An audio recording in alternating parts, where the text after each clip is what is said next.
The Alpha King has no heart. That's what they say. King Thalion Nightshade, 28 years old, untouchable, unmated, the strongest alpha in 1,000 years, and the loneliest. Tonight is the night of the Crimson Veil, the sacred ritual.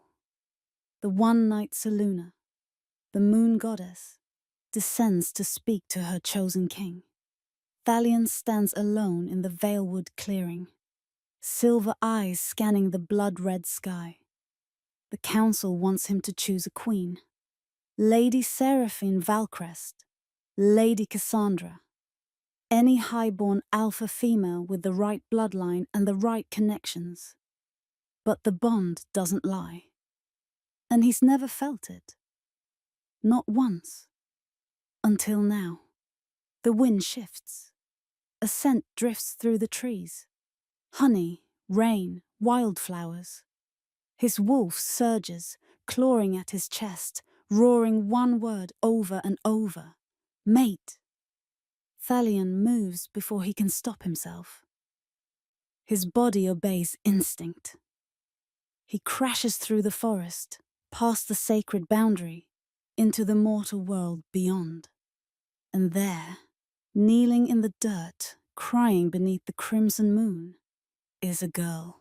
Then Omega, his faded mate. No, this can't be right. Selûne wouldn't. But the royal badge on his chest blazes with light.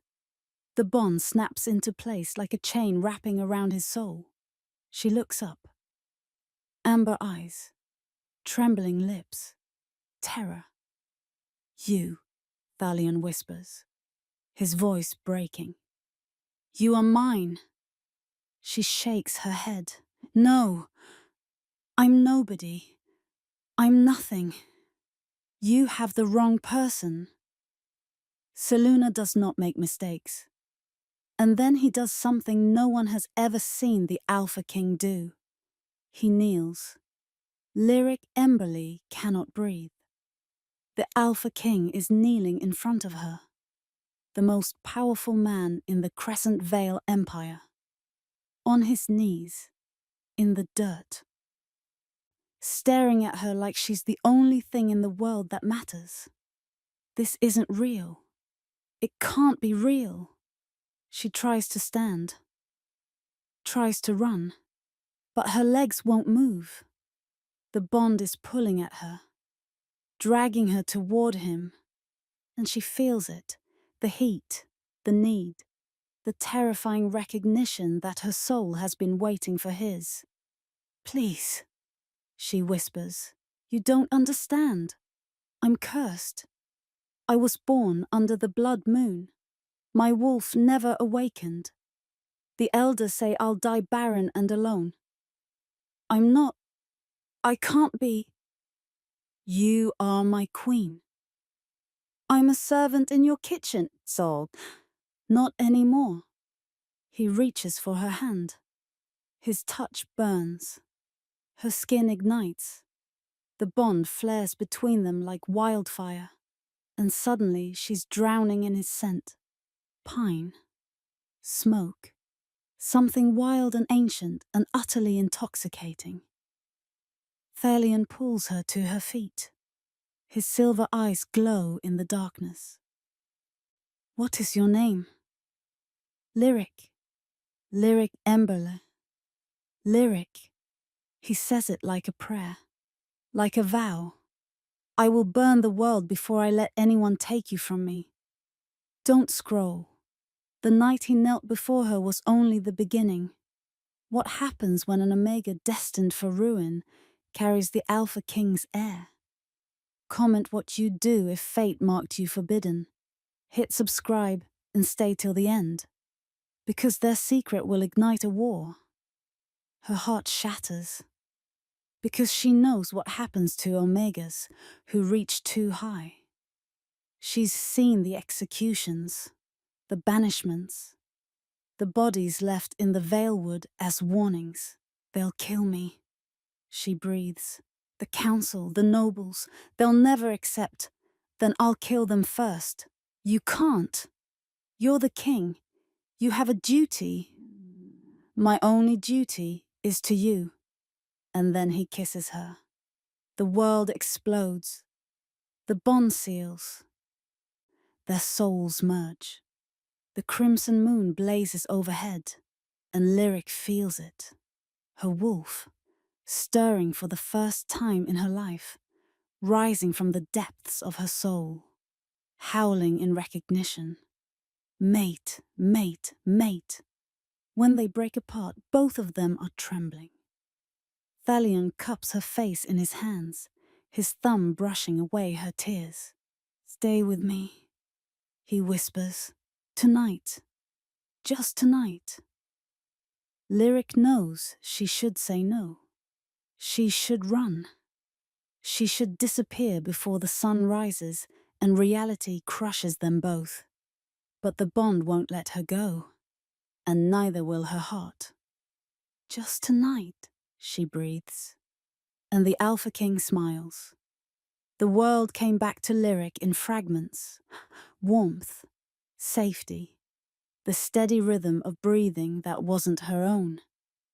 She opened her eyes to find herself wrapped in Thalion's arms, her head tucked beneath his chin.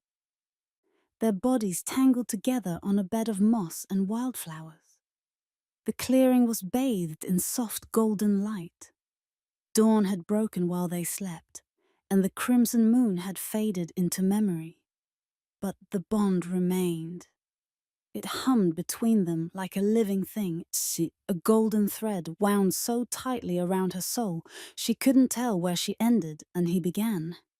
His scent, pine and smoke and something wild, clung to her skin, his mark burned on her shoulder, where he'd claimed her in the heat of their joining. A silver crescent that glowed faintly in the morning light. What have I done? Lyric's breath hitched as reality crashed over her like ice water. She was an Omega. A servant. A girl born cursed under the blood moon, with no wolf, no future, no worth. And she had spent the night in the arms of the Alpha King. If the court discovered this, if anyone learned what had happened in this sacred clearing, they would execute her. Treason, they would call it. Seduction of the crown. She'd seen what happened to women who reached too high. Bodies left in the Valewood. Heads mounted on the palace gates as warnings. They'll kill me, the thought seized her lungs, squeezed until she couldn't breathe. Carefully, so carefully, Lyric began to extract herself from Thalion's embrace. His arm was heavy around her waist, possessive even in sleep. She moved slowly, inch by agonizing inch, trying not to wake him. His wolf stirred. She felt it through the bond, a flicker of awareness, a drowsy question. Please don't wake up. Please. She lipped free and stood on trembling legs. Her dress was torn, stained with grass and earth. Her hair fell wild around her shoulders. She looked like exactly what she was. A woman thoroughly claimed by her mate. Lyric took one step back, then another. Thalion shifted in his sleep, his hand reaching for her instinctively. When he found only empty air, a soft growl rumbled in his chest. The sound sent heat flooding through her body, the bond pulling her back toward him with desperate urgency. No, I have to go. I have to. In the distance, the royal palace bells began to ring. The sound echoed through the forest, calling the king back to his duties, calling him back to the world where she didn't belong. Lyric pressed a hand to her mouth to stifle a sob.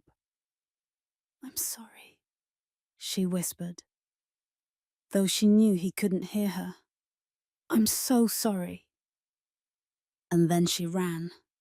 She crashed through the forest, branches tearing at her clothes. her bare feet bleeding on the rough ground. The bonds screamed in protest, trying to drag her back, but she pushed forward. She had to get to the servants' quarters before anyone noticed she was young. Had to wash away his scent, hide the mark, pretend this had never happened. Behind her, she heard it. A roar that shook the trees and sent birds scattering into the sky. He was awake. Thalion's eyes snapped open to emptiness. The space beside him was still warm, her scent still fresh on his skin. But she was gone. No. He surged to his feet, silver eyes blazing as he scanned the clearing. Her scent trail led into the forest, fading, but still traceable. She was running from him. The bond twisted in his chest like a knife, howling in anguish at her absence. Lyric! His voice thundered through the valewood, raw with desperation. His wolf clawed at his control, demanding he shift and hunt her down, drag her back where she belonged. But even through the rage and panic, he understood. She was afraid of what they'd done, afraid of what it meant. And she had every right to be. Thalion's hands clenched into fists as the palace bells rang again, insistent and demanding. The council would be waiting. His duties would not wait. But how could he return to that gilded cage when half his soul had just fled into the dawn? A familiar presence approached through the trees. His better Kael, moving with the silent grace of a predator. My king. Kael's voice was carefully neutral as he took in the scene. Thalion's disheveled state, the crushed flowers, the lingering scent of mate bond claiming. The council grows impatient. Find her. Thalion's voice was barely human, more growl than words. Search every corner of this kingdom, every village, every home. I want her found and brought to me. Now. Kael's eyebrows rose slightly. My king, if I might ask, who am I searching for? My mate, my queen. Thalion turned to face his beta, and his eyes glowed with an inner light that made even Kael take a step back. Her name is Lyric Emberly. She works in the palace kitchens. She is an Omega born under the blood moon. And she is mine. Silence stretched between them. An Omega, Kael repeated carefully. My king, the council has already chosen. The goddess chose. Thalion's power rippled through the air, making the very ground tremble. The bond is sealed. She bears my mark. She is my fated mate, and I will burn this kingdom to ash before I let anyone take her from me. Kael bowed deeply. As you command, my king. I will find her. Alive and unharmed, Kael. If anyone touches her, if anyone frightens her, if anyone so much as looks at her the wrong way. Thalion's claws extended, silver and deadly. I will personally remove their heads from their bodies. Understood. As Kael disappeared into the forest, Thalion turned back toward the palace. Each step away from her felt like tearing off his own skin. But he had no choice. He had duties, responsibilities. But nothing mattered more than finding her again. Lyric burst through the servants' entrance just as the kitchen staff began their morning preparations. She kept her head down, her hair falling forward to hide her face as she stumbled toward the washroom. Lyric? One of the other serving girls looked up from kneading dough. Where have you been? Cook was looking for you at dawn prayers. I was ill. I needed air. The lie tasted like ash on her tongue. The bond writhed in her chest, furious at the distance she'd put between them, desperate to pull her back to him. She made it to the washroom and locked the door behind her with shaking hands. The tiny space had a single cracked mirror, and Lyric forced herself to look. The woman staring back was transformed. Her lips were swollen from his kisses. Her neck bore the faint shadows of his teeth. And there, on her shoulder, glowing softly beneath her torn dress, his mark. The royal crescent, undeniable proof of what they'd done. Lyric grabbed a rough cloth and scrubbed at her skin until it was red and raw, trying to wash away his scent. But it was useless. He was in her blood now, in her soul. She pressed her forehead against the cool stone wall and let the tears fall. Forget him, she whispered to herself, to the bond, to the universe that had cursed her with this impossible fate. Forget him. It was one night. It meant nothing. It has to mean nothing. But deep in her chest, in the darkest part of her soul where she'd always been empty, something stirred. Her wolf, for the first time in her 20 years of cursed existence, she felt it. A presence, ancient and powerful, unfurling like wings in the darkness. And it whispered back in a voice made of moonlight and starfire. Mate. Lyric's knees buckled. The bond blazed to life, fully awakened now, and she knew with terrible certainty there was no forgetting him. There was no running from this. The Alpha King had claimed her.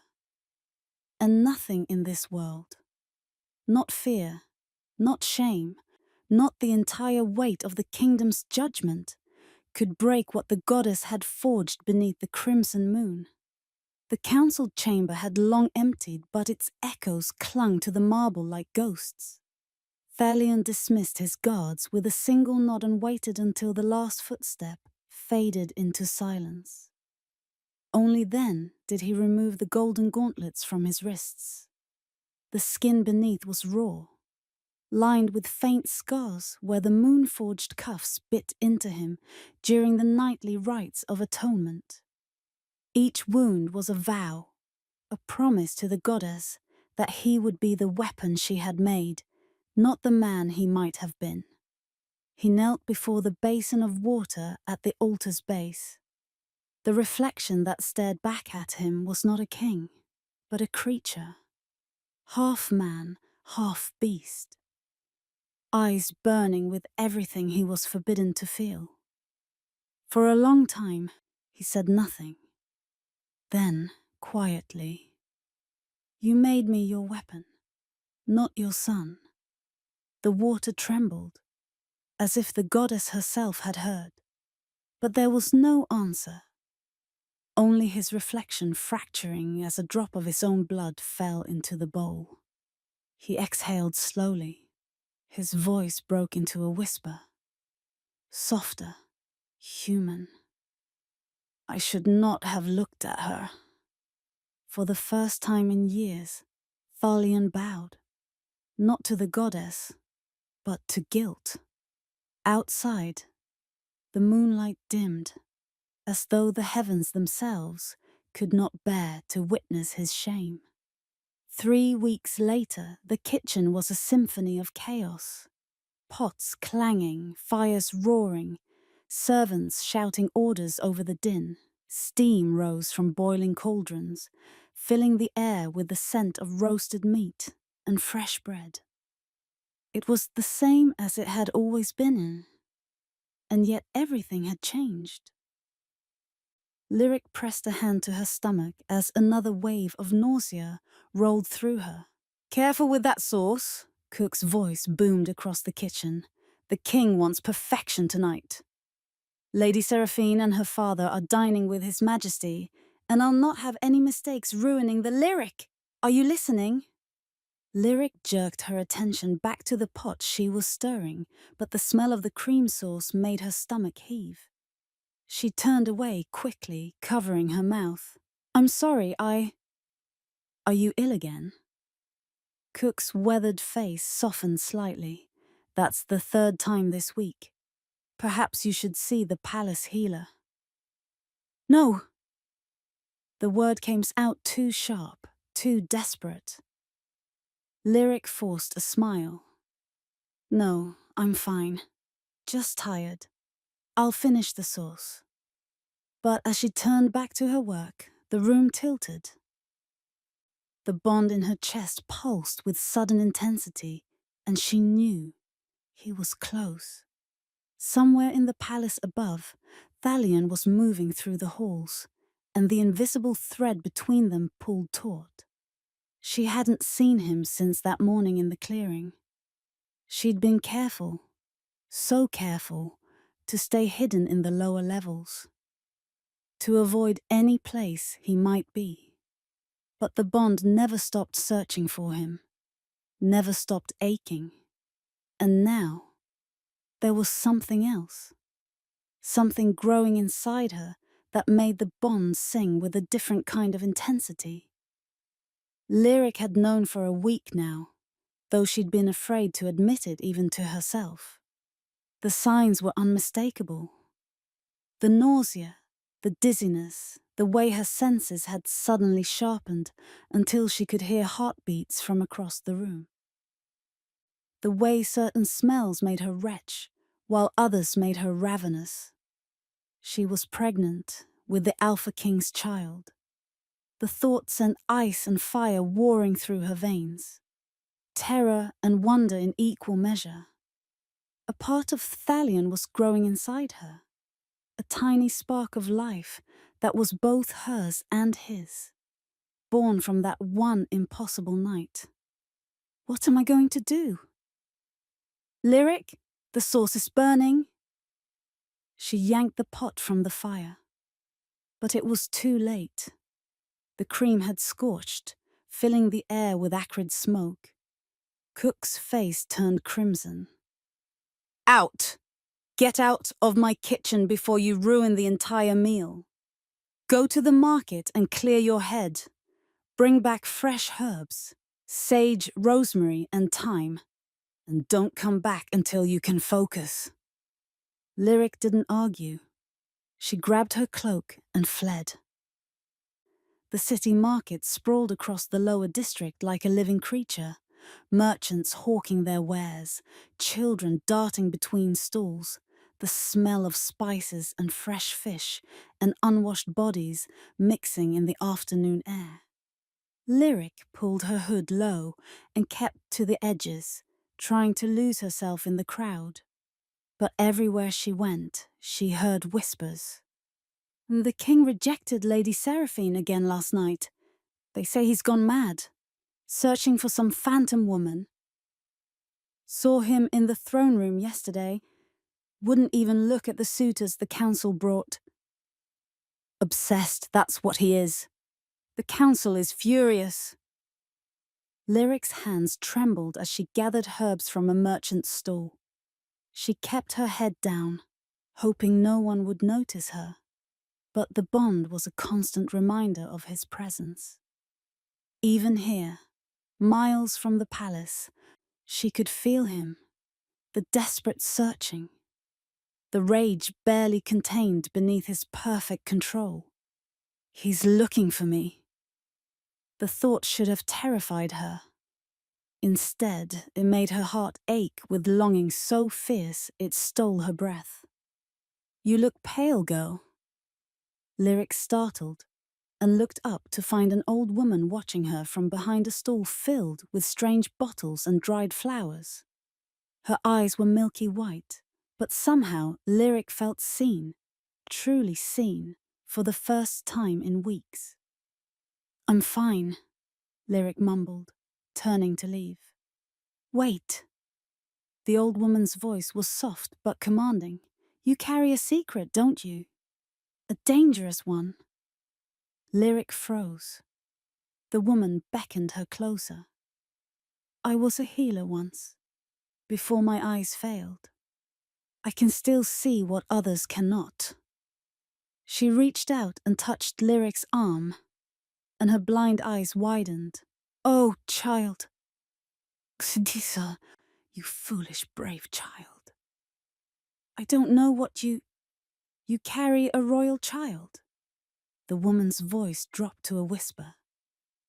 The Alpha King's heir grows in your womb. Lyric's world tilted. She grabbed the edge of the stool to keep from falling. How did you... The scent, the aura, the way the bond clings to you like a second skin. The old woman pulled her into the shadows behind the stool, away from prying eyes. Does he know? No.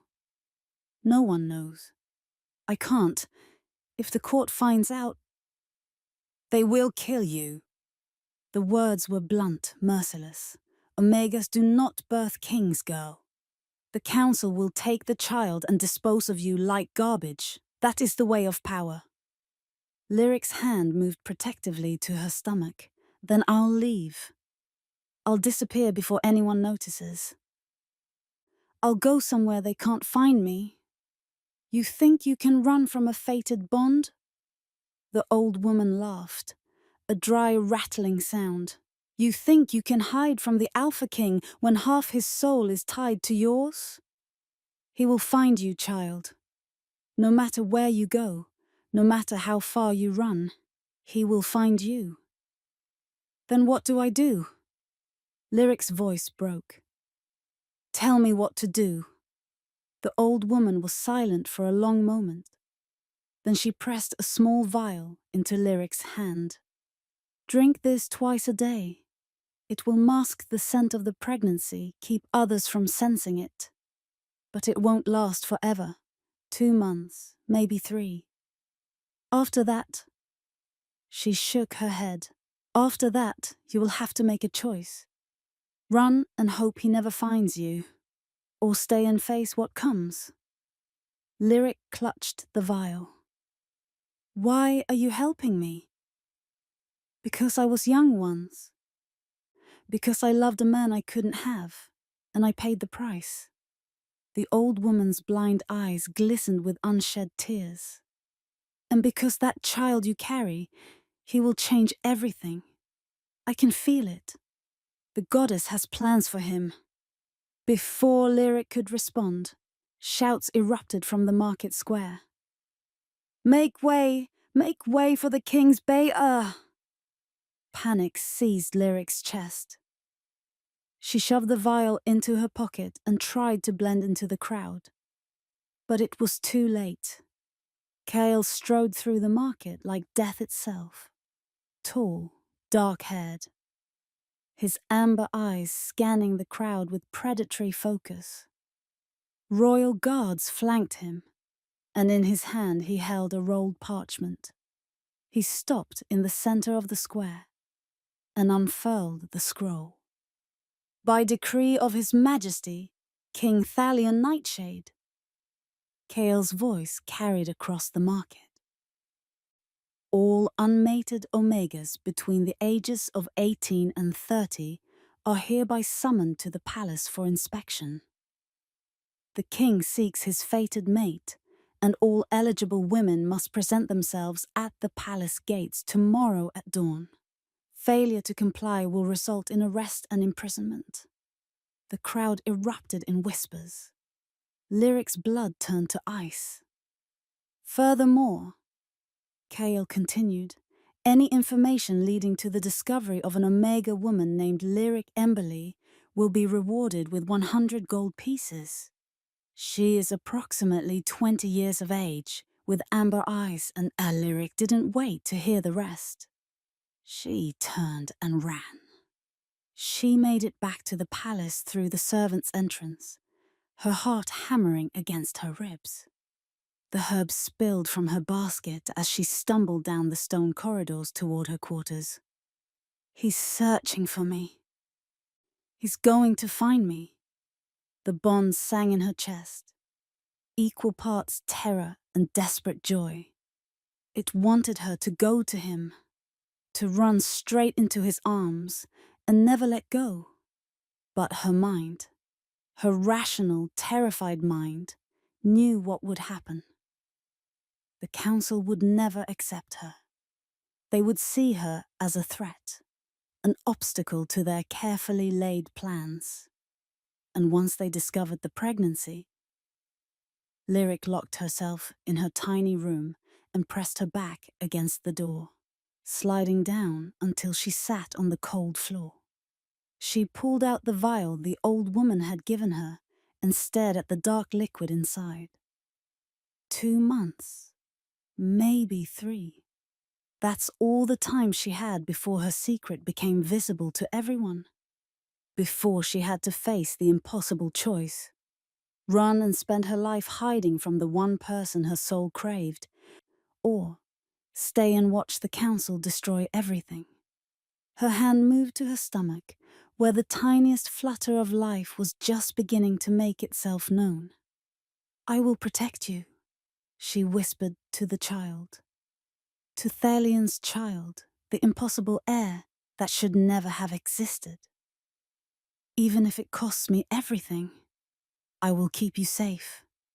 The bond pulsed in response, warm and fierce. And then she heard them. Footsteps in the corridor outside. Heavy, purposeful. A cold voice called her name. "Lyric Emberley, open this door." It was the head housekeeper, a cruel woman who ruled the servants with an iron fist and served the council without question. Lyric's breath caught in her throat. "I know you're in there, girl. The king's beta is searching for you.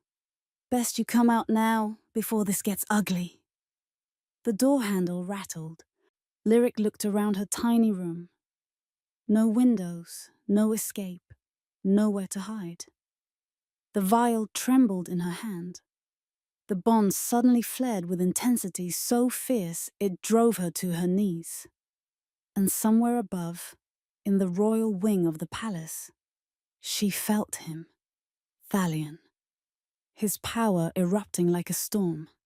His rage shaking the very foundations of the castle. He knew. Somehow he knew they'd found her. "Last chance, Omega." The housekeeper's voice was sharp. "Open the door or I'll have the guards break it down." Lyric squeezed her eyes shut and made her choice. She drank the potion in one swift gulp, feeling it burn down her throat and spread through her body like liquid shadow. The pregnancy scent vanished, masked beneath layers of enchantment. Then she stood, smoothed her dress, and opened the door. The head housekeeper stood flanked by 2 guards, her thin lips twisted in a satisfied smile. "There you are. Come along. You've been summoned to the palace inspection tomorrow, and we need to make sure you're presentable." Lyric kept her eyes down, her hands clasped in front of her. "Yes, ma'am." As they led her away, the bond screamed in her chest, half warning, half promise. He's coming. And Lyric knew, with terrible certainty, that tomorrow everything would change. There would be no more hiding, no more running. Tomorrow, she would stand before the Alpha King. And the truth, all of it, would finally come to light. The grand throne room was a monument to power. Marble floors stretched like frozen rivers beneath towering pillars carved with the history of the Nightshade dynasty. Stained glass windows cast fractured light across the space. Crimson, silver, and gold, painting shadows that danced like ghosts. At the far end, elevated on a dais of black stone, sat the throne itself. Ancient, imposing, wrought from silver and moonstone that seemed to glow with inner fire. And upon it sat King Thalion Nightshade. He looked every inch the Alpha, broad-shouldered and perfectly still, his silver eyes cold as winter frost as they surveyed the crowd gathered before him. His dark hair was pulled back, revealing the sharp angles of his face and the brutal beauty that made even hardened warriors look away. Power radiated from him in waves, pressing against every person in the room like an invisible hand at their throats.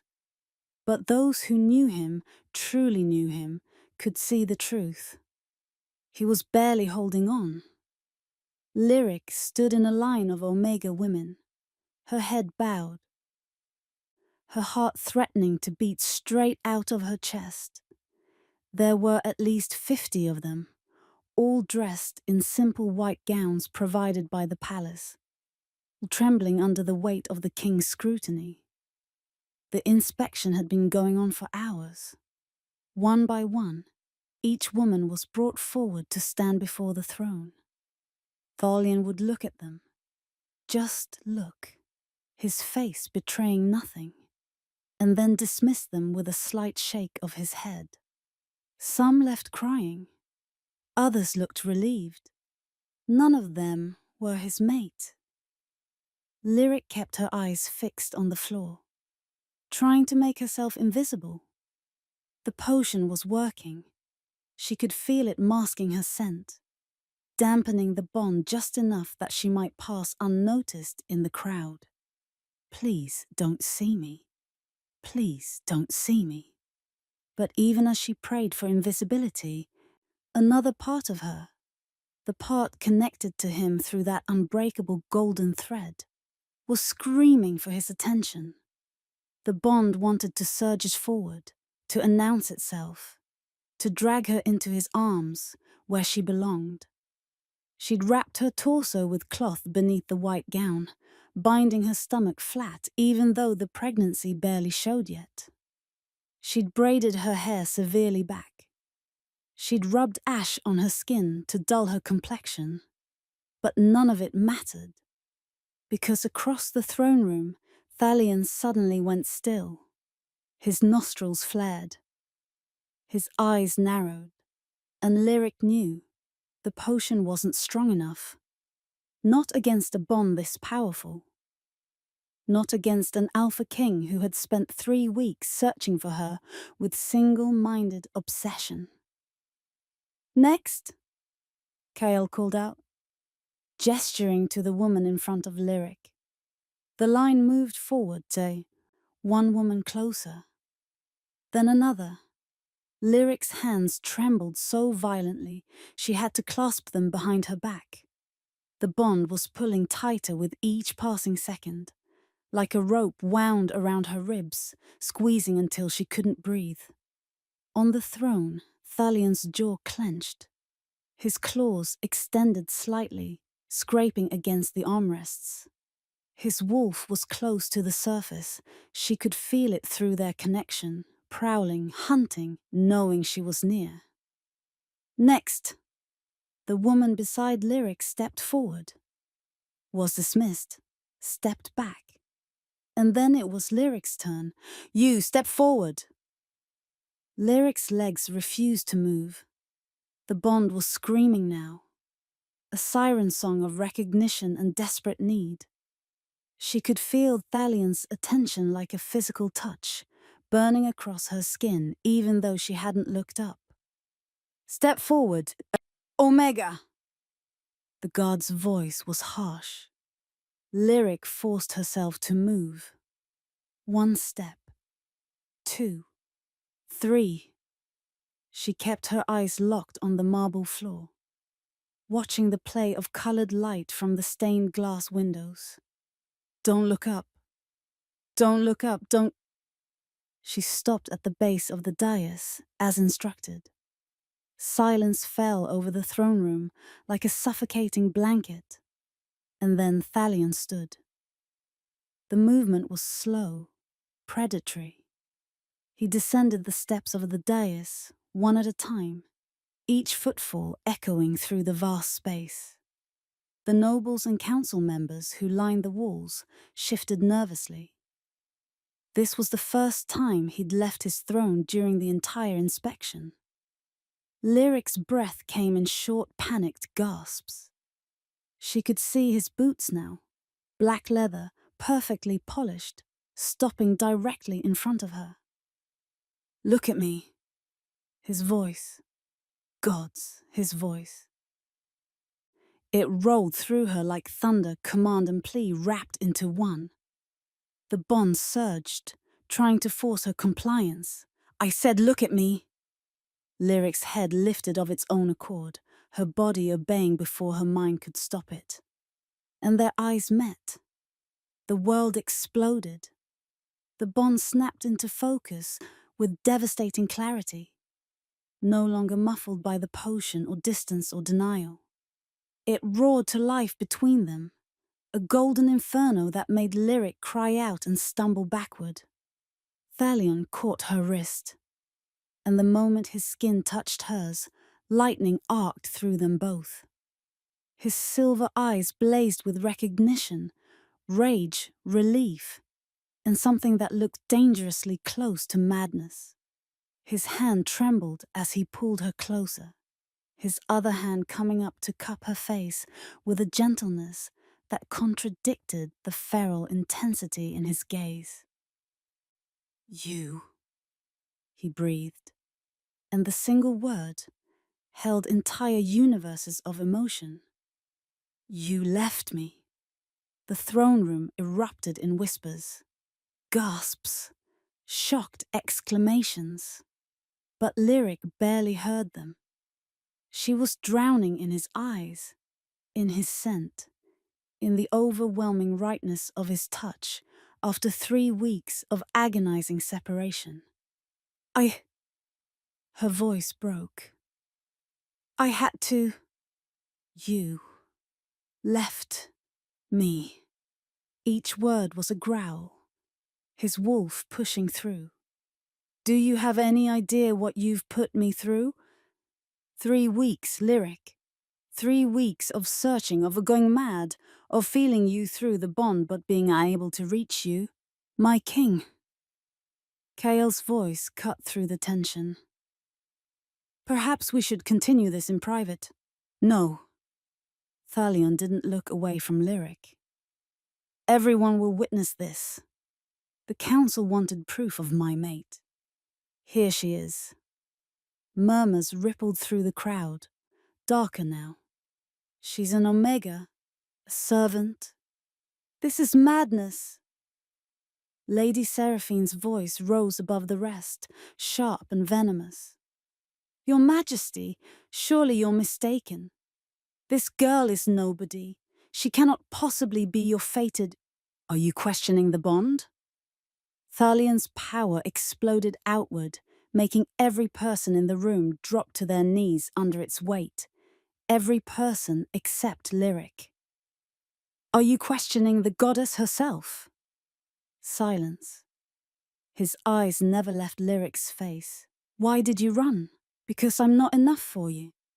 The words tumbled out, raw and honest.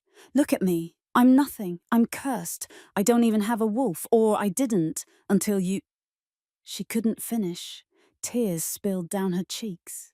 "The council will never accept me. They'll kill me before they let me be your queen." Something dangerous flickered across Thalion's face. "Then I'll kill them first." "You can't. You're the king. You have a duty to your people." "My only duty is to you." The declaration rang through the throne room like a bell. Several council members made sounds of protest, but Thalion silenced them with a look that promised violence. He pulled Lyric closer, his forehead touching hers. The bond settled between them, no longer screaming but humming with contentment at their proximity. "I don't care what you think you are," he said softly, though his voice carried through the space. "I don't care about curses or bloodlines or what the council wants. You are mine. The goddess chose you for me, and I will burn this kingdom to ash before I let anyone take you from me again." Lyric wanted to believe him. Gods, she wanted it so badly it hurt. But she could feel the waves of hostility radiating from the nobles, the council, the high-born families who saw her as an obstacle to their power. And she could feel the secret growing inside her, hidden but not for much longer. Before she could respond, a commotion erupted at the doors. "Your Majesty!" A guard burst in, his face pale. "The council demands an immediate audience. They say—" "I don't care what they say. My king, they're invoking the right of challenge." The throne room went deathly quiet. Thalion's entire body went rigid. What? Kael swore under his breath. The ancient law. Any council member can challenge the king's choice of mate if they believe it threatens the stability of the realm. Let them try. Thalion's voice was lethal. I'll gut anyone who... If you refuse the challenge, they can call for a vote of no confidence. Kael continued grimly. They could remove you from the throne. Lyric felt the ground tilt beneath her feet.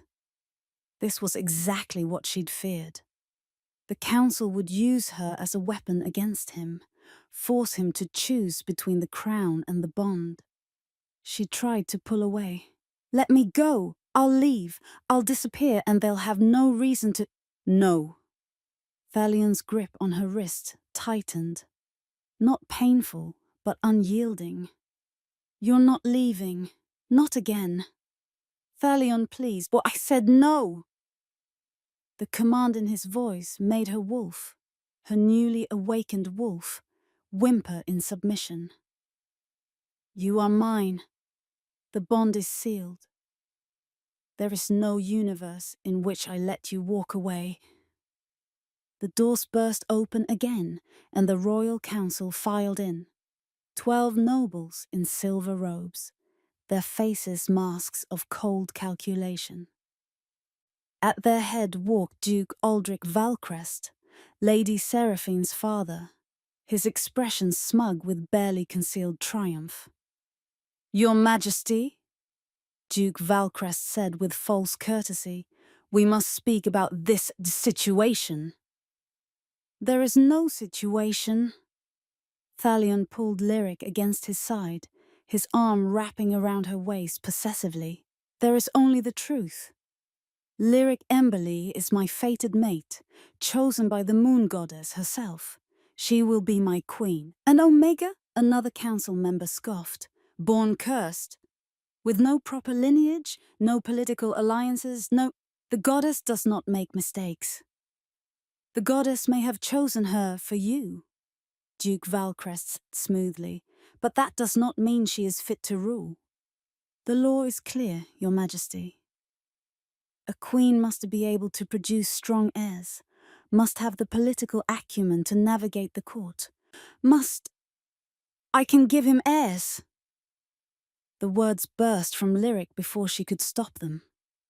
The throne room fell silent. Thalion's head whipped toward her. What? Lyric's hand moved instinctively to her stomach, and she saw understanding dawn in his eyes. Horror mixed with wonder, disbelief mixed with fierce, protective rage. No, he whispered. You're pregnant, Duke Valcrest finished, his smile sharp as a blade. How convenient. Tell me, girl, how long have you been carrying this supposed heir? 3 weeks? Or was it longer? Perhaps you were already with child when you seduced our king during the sacred ritual. How dare you? Thalion started forward, murder in his eyes. But Lyric stumbled backward, the accusation hitting her like a physical blow. No, there's never been anyone but... The room spun. Her vision blurred.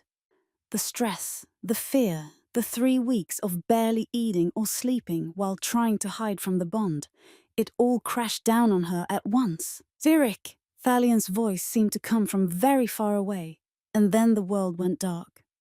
She woke to softness. silk sheets, a massive bed.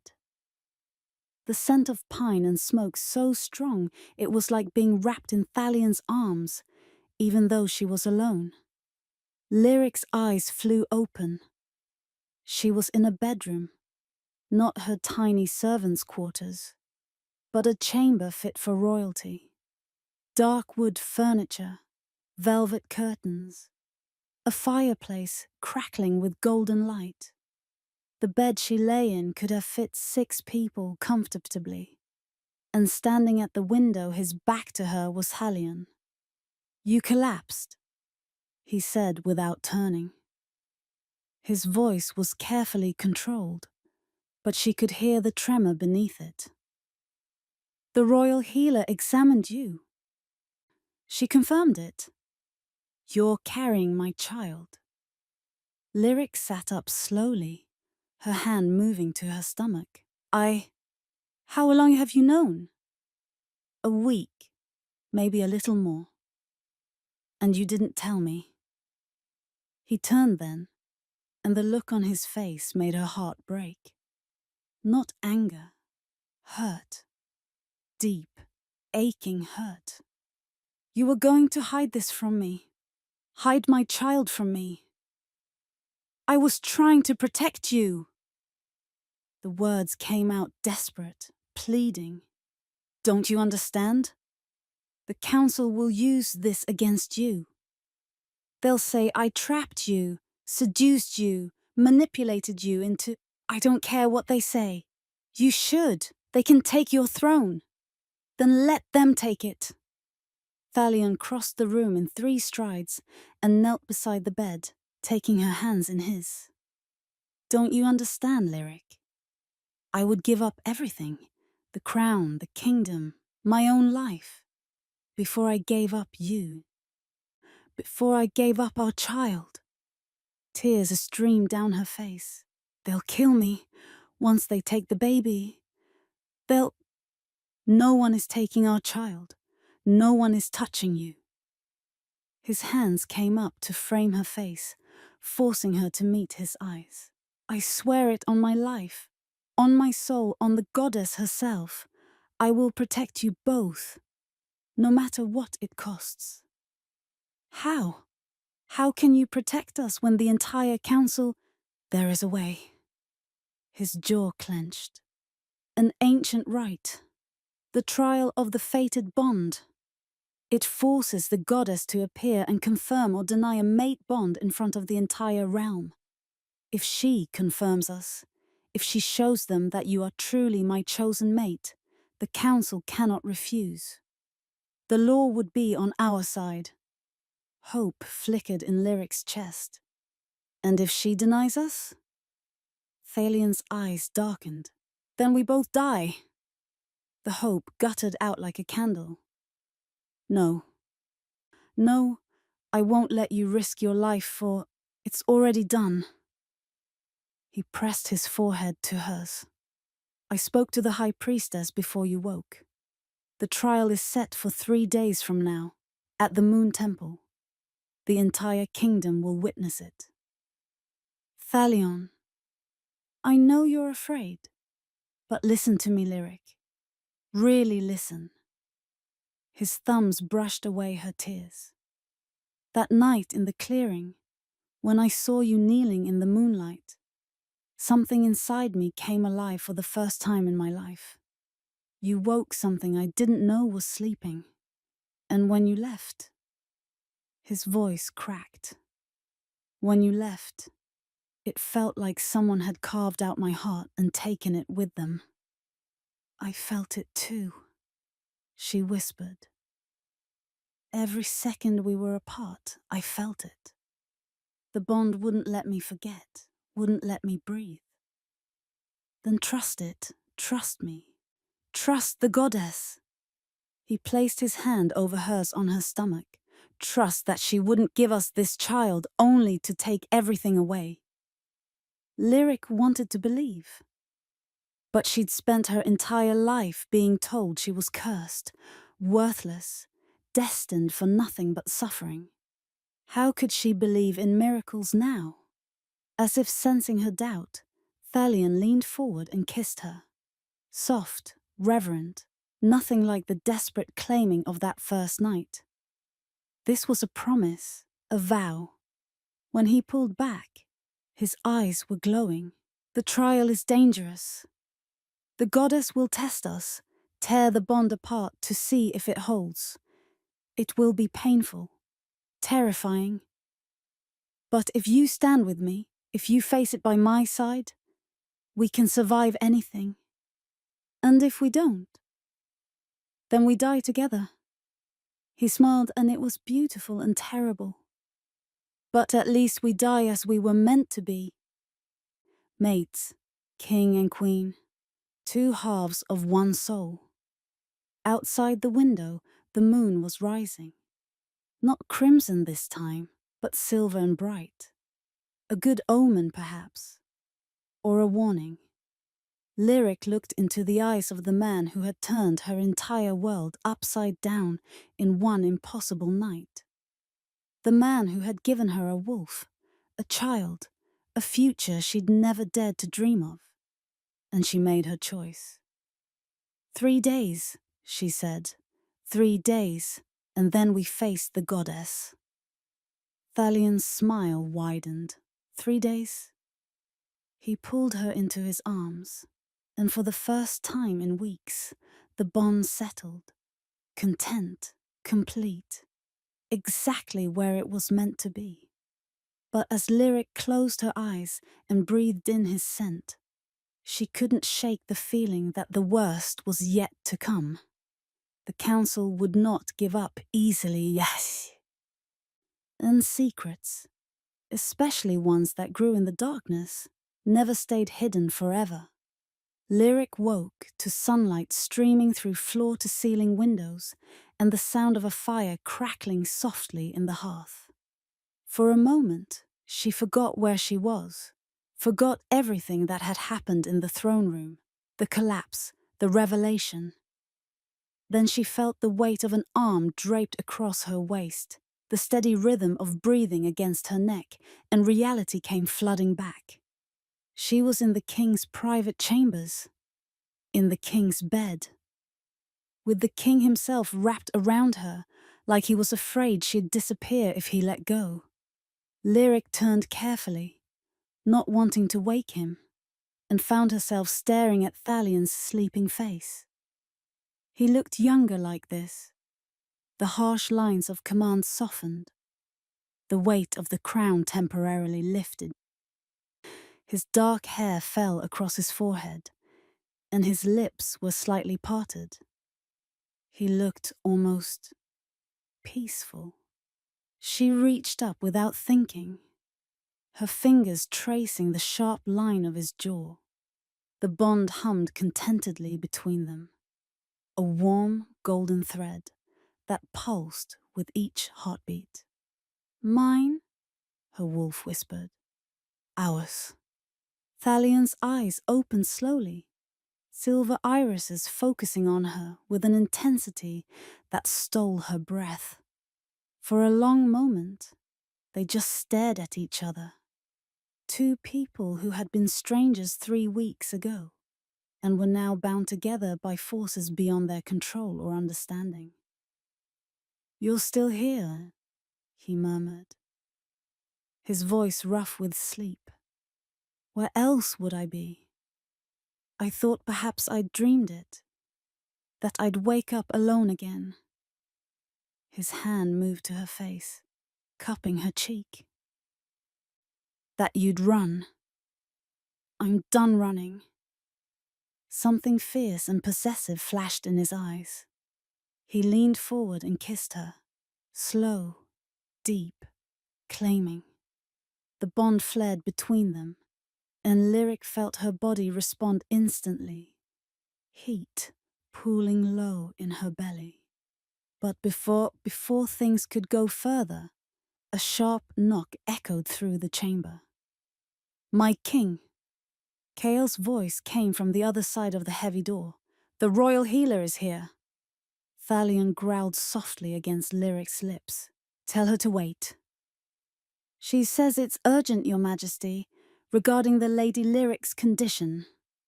Lyric pulled back, her hand instinctively moving to her stomach. Let her in! Lyric, please, I need to know. She swallowed hard. I need to know if the baby is, if everything is. The fear in her voice made Thalion's expression soften. He pressed a kiss to her forehead and called out, Enter. The door opened to reveal an elderly woman in healer's robes, white linen embroidered with silver thread. Her eyes were kind but assessing as she moved into the room, carrying a leather bag filled with various implements and bottles. Your Majesty, my lady. She bowed respectfully. I am Healer Marin. I examined you briefly after your collapse yesterday, but I'd like to conduct a more thorough assessment now that you're awake. Lyric sat up, pulling the silk sheets around herself. It's the baby. The child is fine, Marin said quickly, setting her bag on the bedside table, strong heartbeat, growing as expected. But you, my dear, are not fine. You're severely malnourished, dehydrated and exhausted, Pei. Your body is trying to sustain a pregnancy while running on nothing but fear and stress. Thalion's jaw clenched. She will have everything she needs, the finest foods, complete rest, whatever. With respect, Your Majesty, what she needs most is peace of mind. Marin's gaze was knowing, and that I cannot provide. She began her examination, checking Lyric's pulse, listening to her heart, pressing gently on her abdomen. Thalion watched every movement like a wolf guarding its mate, his body tense and ready to intervene at the slightest sign of discomfort. How far along? Lyric asked quietly. About 3.5 weeks. Which means... Mare paused, her eyes flickering between them. Which means the child was conceived during the night of the Crimson Veil. Silence filled the chamber. That's significant, Thalion said slowly.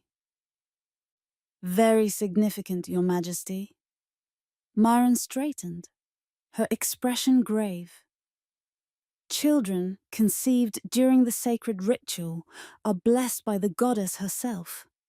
They are born with extraordinary gifts, stronger, faster, more powerful than any ordinary alpha. But they are also... She hesitated. Dangerous to carry. The mother's body must be strong enough to sustain such a powerful life force. Ice flooded Lyric's veins. What are you saying? I'm saying that this pregnancy will be harder than normal, more demanding. If you don't take care of yourself, if you continue to neglect your health.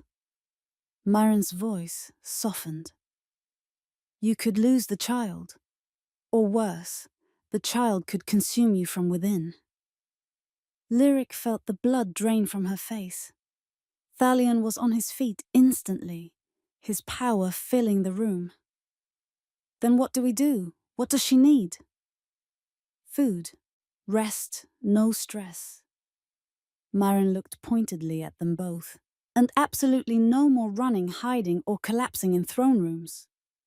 That won't be a problem, Thalion said firmly. She's not leaving my sight. Actually, that leads to my next point. Marin pulled a small vial from her bag, different from the one the old woman in the market had given Lyric. This one glowed with a faint silver light. I need to discuss something delicate. She held up the vial. This is essence of moonflower. Very rare, very expensive, and very illegal to possess without royal permission. Lyric's stomach dropped. I don't understand. I found traces of it in your blood when I examined you yesterday. Someone gave you a masking potion. Marin's eyes were sharp. You've been using it to hide the pregnancy's scent. Thalion went very still. Who gave it to you? An old healer in the market. Lyric admitted quietly. I didn't know it was illegal. I was trying to hide from me. Thalion's voice was flat. Hide from everyone. I was terrified, Thalion. I didn't know what else to do. Myron cleared her throat. If I may, Your Majesty, the potion is harmless to the child. But I need Lady Lyric to stop taking it immediately. Masking the pregnancy won't help anyone now, and continued use could interfere with the bond. Burn it, Thalion commanded. Burn every drop. Lyric pulled the remaining vial from her discarded clothes and handed it to Maren, who promptly threw it into the fireplace. The flames turned green for a moment before returning to their normal gold.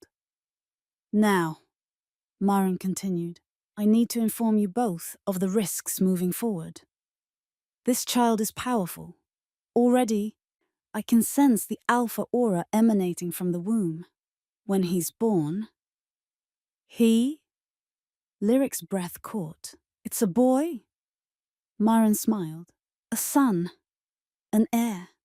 Conceived under the crimson moon during the sacred ritual. She looked at Thalion. Your Majesty, this child will be the strongest alpha born in generations. Possibly the strongest in the entire Nightshade bloodline. Thalion sank back onto the bed, his hand finding Lyric's and gripping it tightly.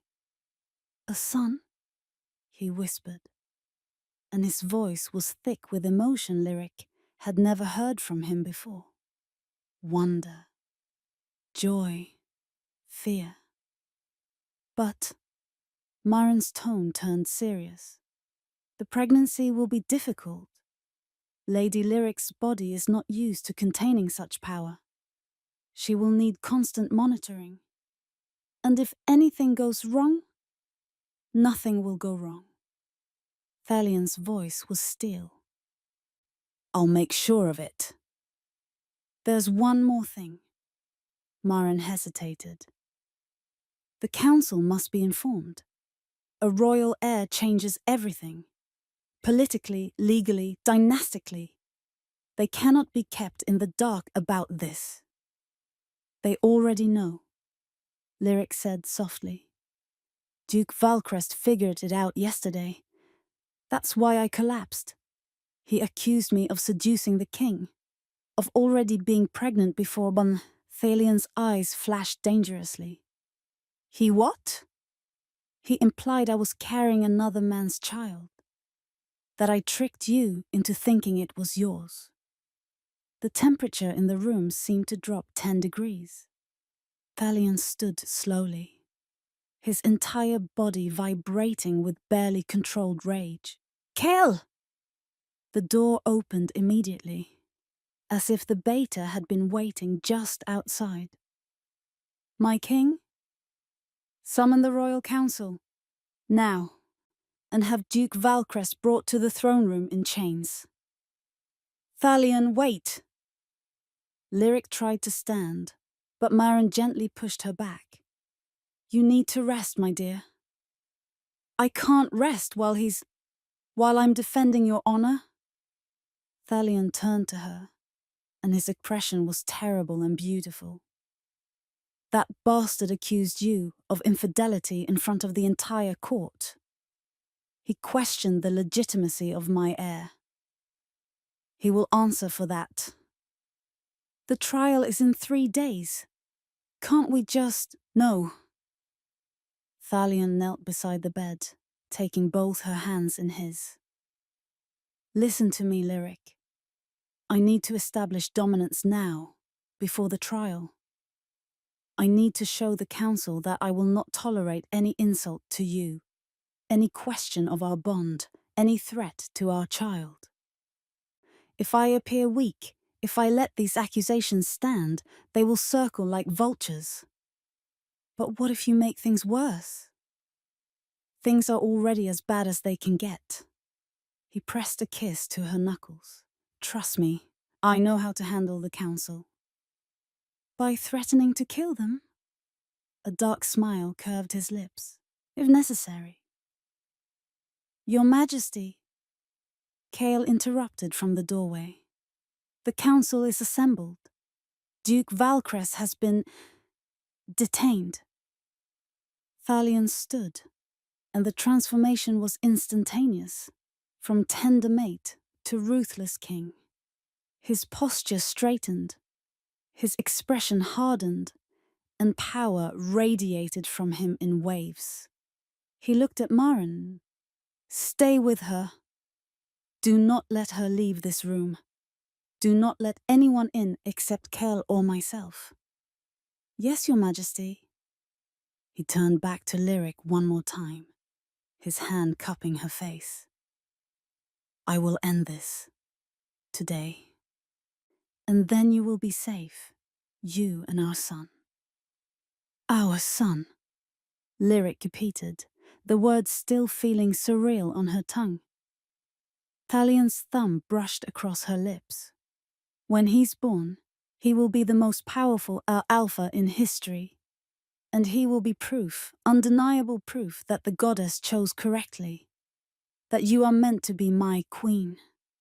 Before Lyric could respond, he kissed her, fierce and claiming, and then he was gone, striding from the room with Kyle at his heels. The door closed with a heavy thud. Maren began unpacking more supplies from her bag. You should eat something. I'll have food brought up from the kitchens. But Lyric barely heard her. She was staring at the door, feeling the bond stretch as Thalion moved through the palace. She could sense his emotions, rage, determination, protective fury, and underneath it all, she felt his wolf, prowling, hunting, ready to kill anyone who threatened his mate and his unborn child. The throne room had been transformed. Where yesterday there had been lines of Omega women and curious nobles, now there was only the royal council. 12 men and women in silver robes standing in a semicircle before the throne. And in the center, bound in iron chains, knelt Duke Aldrich Valcrest. Thalion entered through the main doors, and every head bowed. But there was tension in the air, thick and suffocating.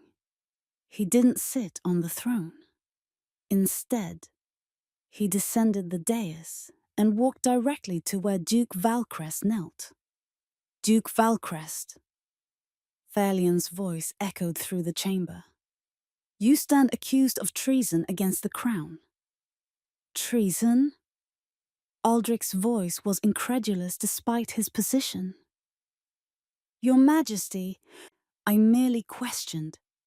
You questioned the legitimacy of my heir. You accused my fated mate of infidelity. You implied that the child she carries is not mine.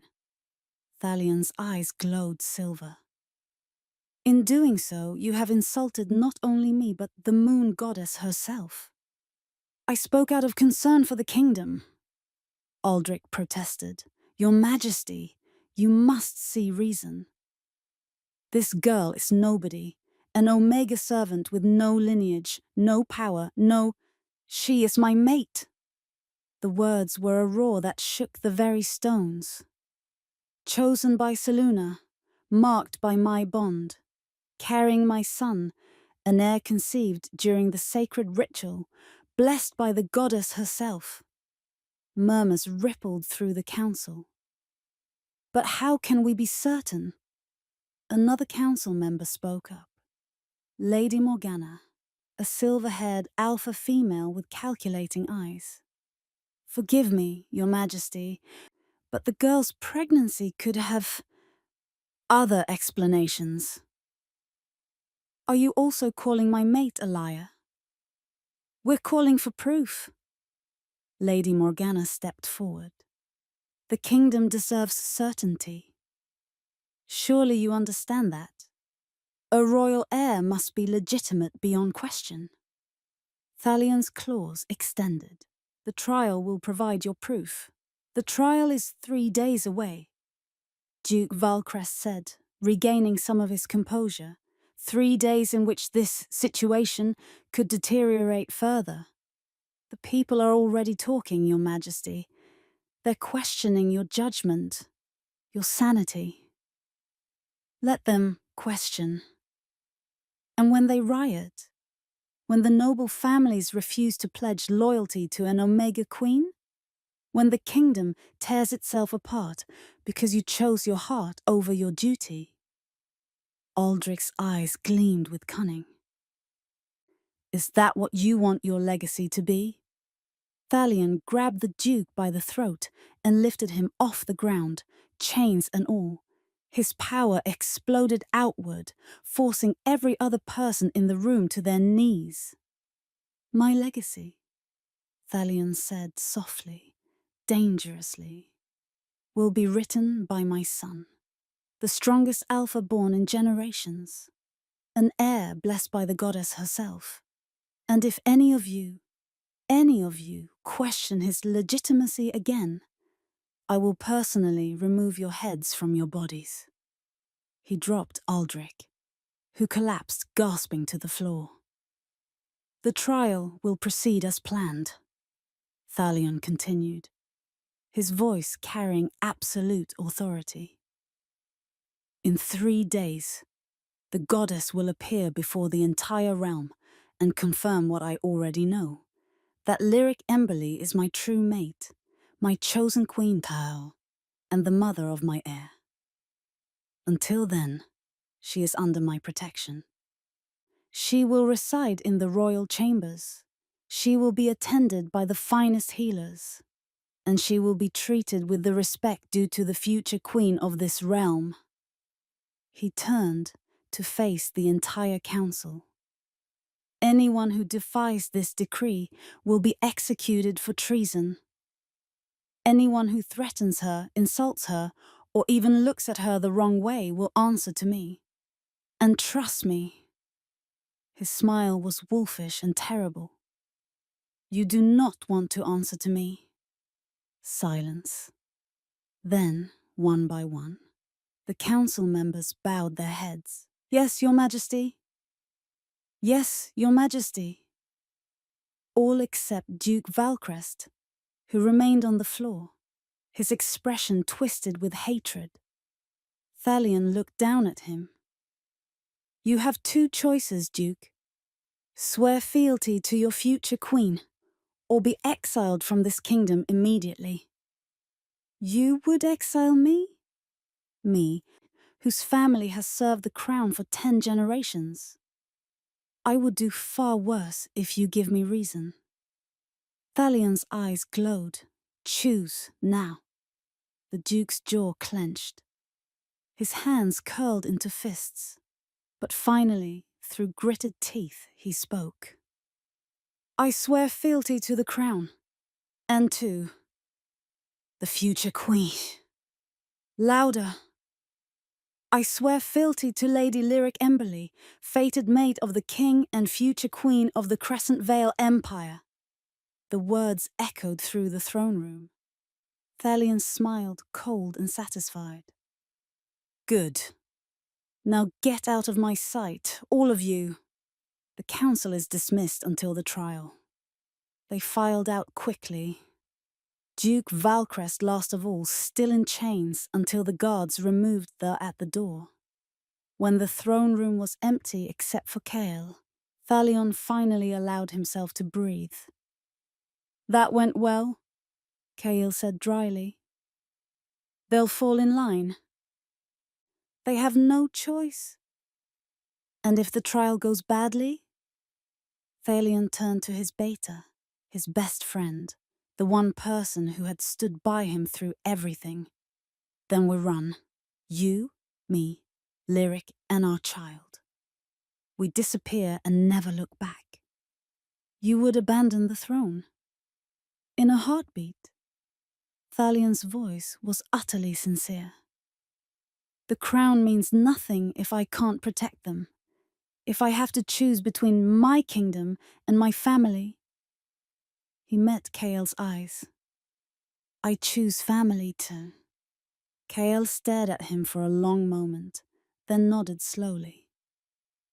Then I hope the goddess is listening, because in 3 days, you're betting everything on her mercy. She brought Lyric to me for a reason. She gave us a son for a reason, duh.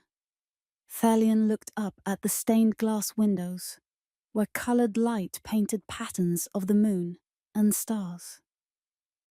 I have to believe that reason is greater than politics or bloodlines or the council's petty power games. And if you're wrong? Thalion's hand moved to his chest, where the royal mark burned beneath his shirt. The mate bond, sealed and unbreakable.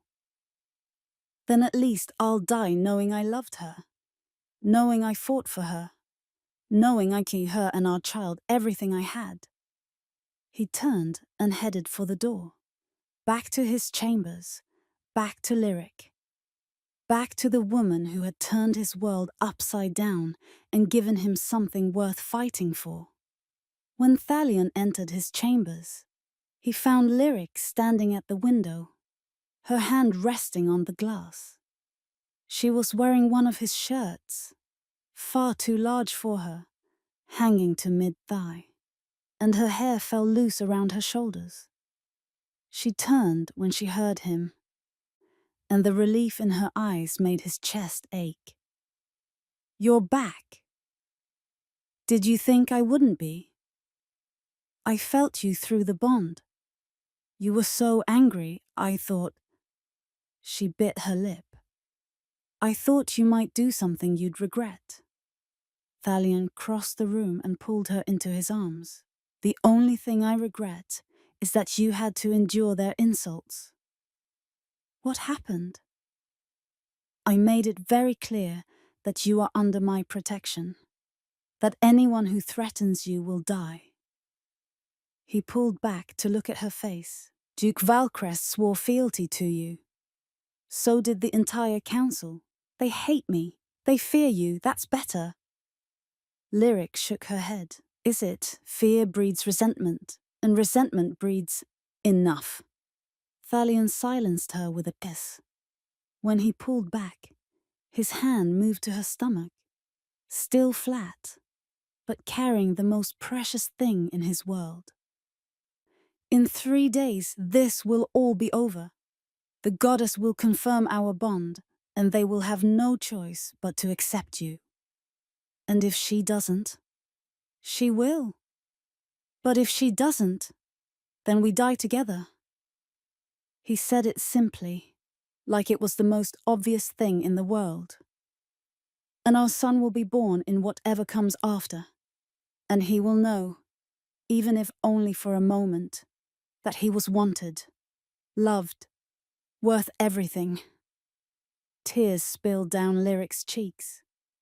"You would really give up everything for us." "I already have." Thalion wiped away her tears with his thumbs.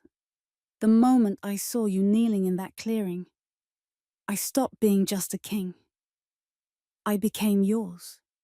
And nothing, not the crown, not the kingdom, not even death itself, will change that." Lyric buried her face in his chest, her body shaking with sobs, fear and relief and overwhelming love all mixed together.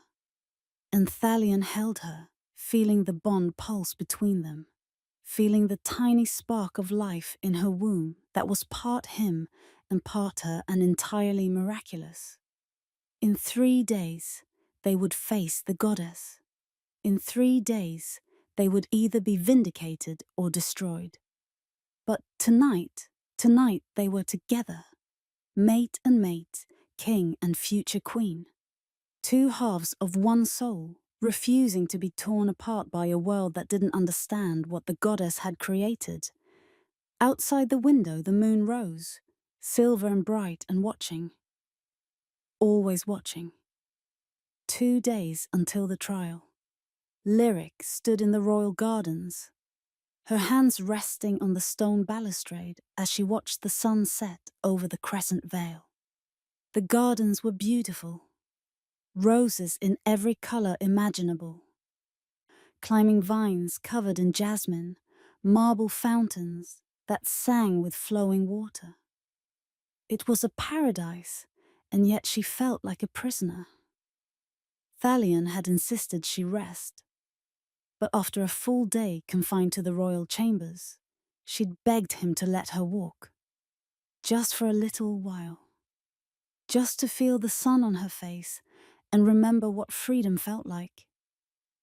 He'd agreed, but only with Maren accompanying her. The healer sat on a nearby bench, her keen eyes watching Lyric's every movement.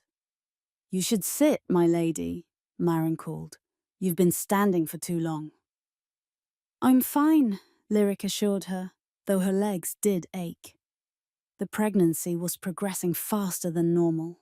Maren said it was because of the child's powerful alpha nature. Already, Lyric could feel subtle changes in her body. A slight rounding of her belly. A constant hum of energy that wasn't entirely her own. Their son was growing, strong and fierce, just like his father. The thought made her smile despite everything. "Lady Lyric." The voice came from behind her, smooth and cold as winter ice. Lyric turned to find Lady Seraphine Valcrest standing on the garden path, flanked by two other highborn alpha female. All three wore gowns of expensive silk, their hair arranged in elaborate styles, jewels glittering at their throats. They looked like queens. Lyric looked down at her simple dress, one of the few things Thalion had ordered made for her in a hurry. It was fine by servant standards, but compared to these women, she might as well be wearing rags. "Lady Seraphine." Lyric inclined her head politely, the way Maren had taught her. "Good evening." "Is it?" Seraphine's blue eyes were sharp as glass. "I wonder. It seems to me the evenings have been quite troubling lately." The other women tittered. Maren stood quickly. "My lady, perhaps we should return to—" "No, stay." Seraphine held up a delicate hand. "I simply wish to speak with the king's companion." "Surely there's no harm in that." Lyric's wolf stirred, a low warning growl in her mind, but she forced herself to remain calm. "If you have something to say, Lady Seraphine, please say it." "Very well." Seraphine moved closer, her perfume, roses and something darker, filling the air between them. "I want you to understand something. The king may be infatuated with you now, but infatuation fades. It always does. The bond doesn't fade." "The bond?" Seraphine laughed, the sound like breaking glass. "Yes, the famous mate bond. Tell me, do you really believe the moon goddess would choose an Omega servant for the most powerful alpha in the realm? Or is it more likely that you used some other means to ensnare him?" "I didn't ensnare anyone. The bond could be faked. Everyone knows there are potions, spells, enchantments that can mimic a mate bond." Seraphine's voice dropped to a whisper. "Did you really think we'd believe your fairy tale? That the cursed girl with no wolf just happened to catch the king's eye during the sacred ritual?" Lyric's hands clenched into fists. "My wolf awakened because of the bond. Because Thalion is my true mate. Or because you're a clever little schemer who saw an opportunity and took it." One of the other women, Lady Cassandra, stepped forward. "Do you have any idea what you've done? The chaos you've caused? The king was meant to choose one of us, a proper alpha female with the breeding and training to rule. Instead, he's throwing away his kingdom for a servant who spreads her legs and claims to carry his heir." Seraphine's smile was venomous. It's almost impressive, really. The audacity of it. That's enough. Myron's voice cracked like a whip. You will not speak to the future queen this way. Future queen? Seraphine laughed again. Is that what you think she is? Oh, you poor deluded woman. She's a distraction, a mistake. And once the trial proves the bond is false, she'll be executed for treason. The trial will prove the bond is real, Lyric said, forcing her voice to remain steady, even though her heart was hammering. The goddess will confirm. The goddess will do no such thing. Seraphine leaned in close, her voice dropping to barely a whisper. Do you want to know a secret? The trial can be influenced. There are ways to ensure the goddess's silence, ways to make it appear that she rejects the bond. Ice flooded Lyric's veins. You wouldn't dare. Wouldn't I? Seraphine's smile widened. My family has served the temple for generations. We have connections the king doesn't even know about. And we will do whatever it takes to protect this kingdom from an unsuitable queen. You're threatening to sabotage a sacred ritual? I'm promising to save the realm from disaster. Seraphine straightened, adjusting her gown with casual elegance. But it doesn't have to come to that. You could leave, tonight. Disappear before the trial. The king would be hurt, yes, but he'd move on. He'd forget you eventually. I won't leave him. Then you'll die. The words were simple, matter of fact. If the trial doesn't kill you, we will. One way or another, you will not sit on the throne. Before Lyric could respond, Seraphine turned and walked away, her companions following, as their laughter echoed through the garden like the cawing of crows. Maren was at Lyric's side immediately. My lady, we need to tell the king. No. Lyric's voice was hollow. We can't tell him. But they're planning to sabotage the trial. They're threatening your life. If we tell Thalion, he'll do something rash. He'll attack them, maybe kill them, and then the entire noble class will turn against him. The kingdom could descend into civil war. Lyric pressed a hand to her stomach, feeling the flutter of life inside. I won't let that happen. Not for me. Then what do we do? Lyric stared at the path where Seraphine had disappeared, her mind racing. We survive. We go through with the trial and pray the goddess is stronger than whatever magic they're planning to use. And if she's not? Lyric didn't answer. She couldn't. Because the truth was, she had no idea what would happen in 2 days. No idea if the goddess would save them or condemn them. All she knew was that she wouldn't run. Not again. Whatever came, she would face it standing beside Thalion, even if it killed them both. That night, Lyric couldn't sleep. She lay in Thalion's arms, listening to his steady breathing, feeling the bond pulse between them. He'd come back late from yet another council meeting, exhausted and frustrated, but the moment he'd slipped into bed beside her, his body had relaxed, as if her presence alone could soothe him. But Lyric's mind wouldn't quiet. They're planning to sabotage the trial. They're going to make it look like the goddess rejects us. She wanted to tell him. Gods, she wanted to tell him everything. But she could feel his wolf through the bond, on edge, aggressive, barely restrained. If she told him what Seraphine had said, he would lose control. He would hunt them down and tear them apart. And the kingdom would burn. She must have made a sound, a whimper or a sigh, because Thalion's eyes opened immediately. Lyric? His voice was rough with sleep. What's wrong? Nothing. I'm fine. He shifted, propping himself up on one elbow to look at her. The moonlight streaming through the windows painted his features in silver. Don't lie to me, I can feel your fear through the bond. I'm just nervous. About the trial. That's not all. His eyes narrowed. What happened today? Nothing happened. I walked in the gardens with Marin, then came back here and... Lyric. He cupped her face, forcing her to meet his eyes. Tell me the truth.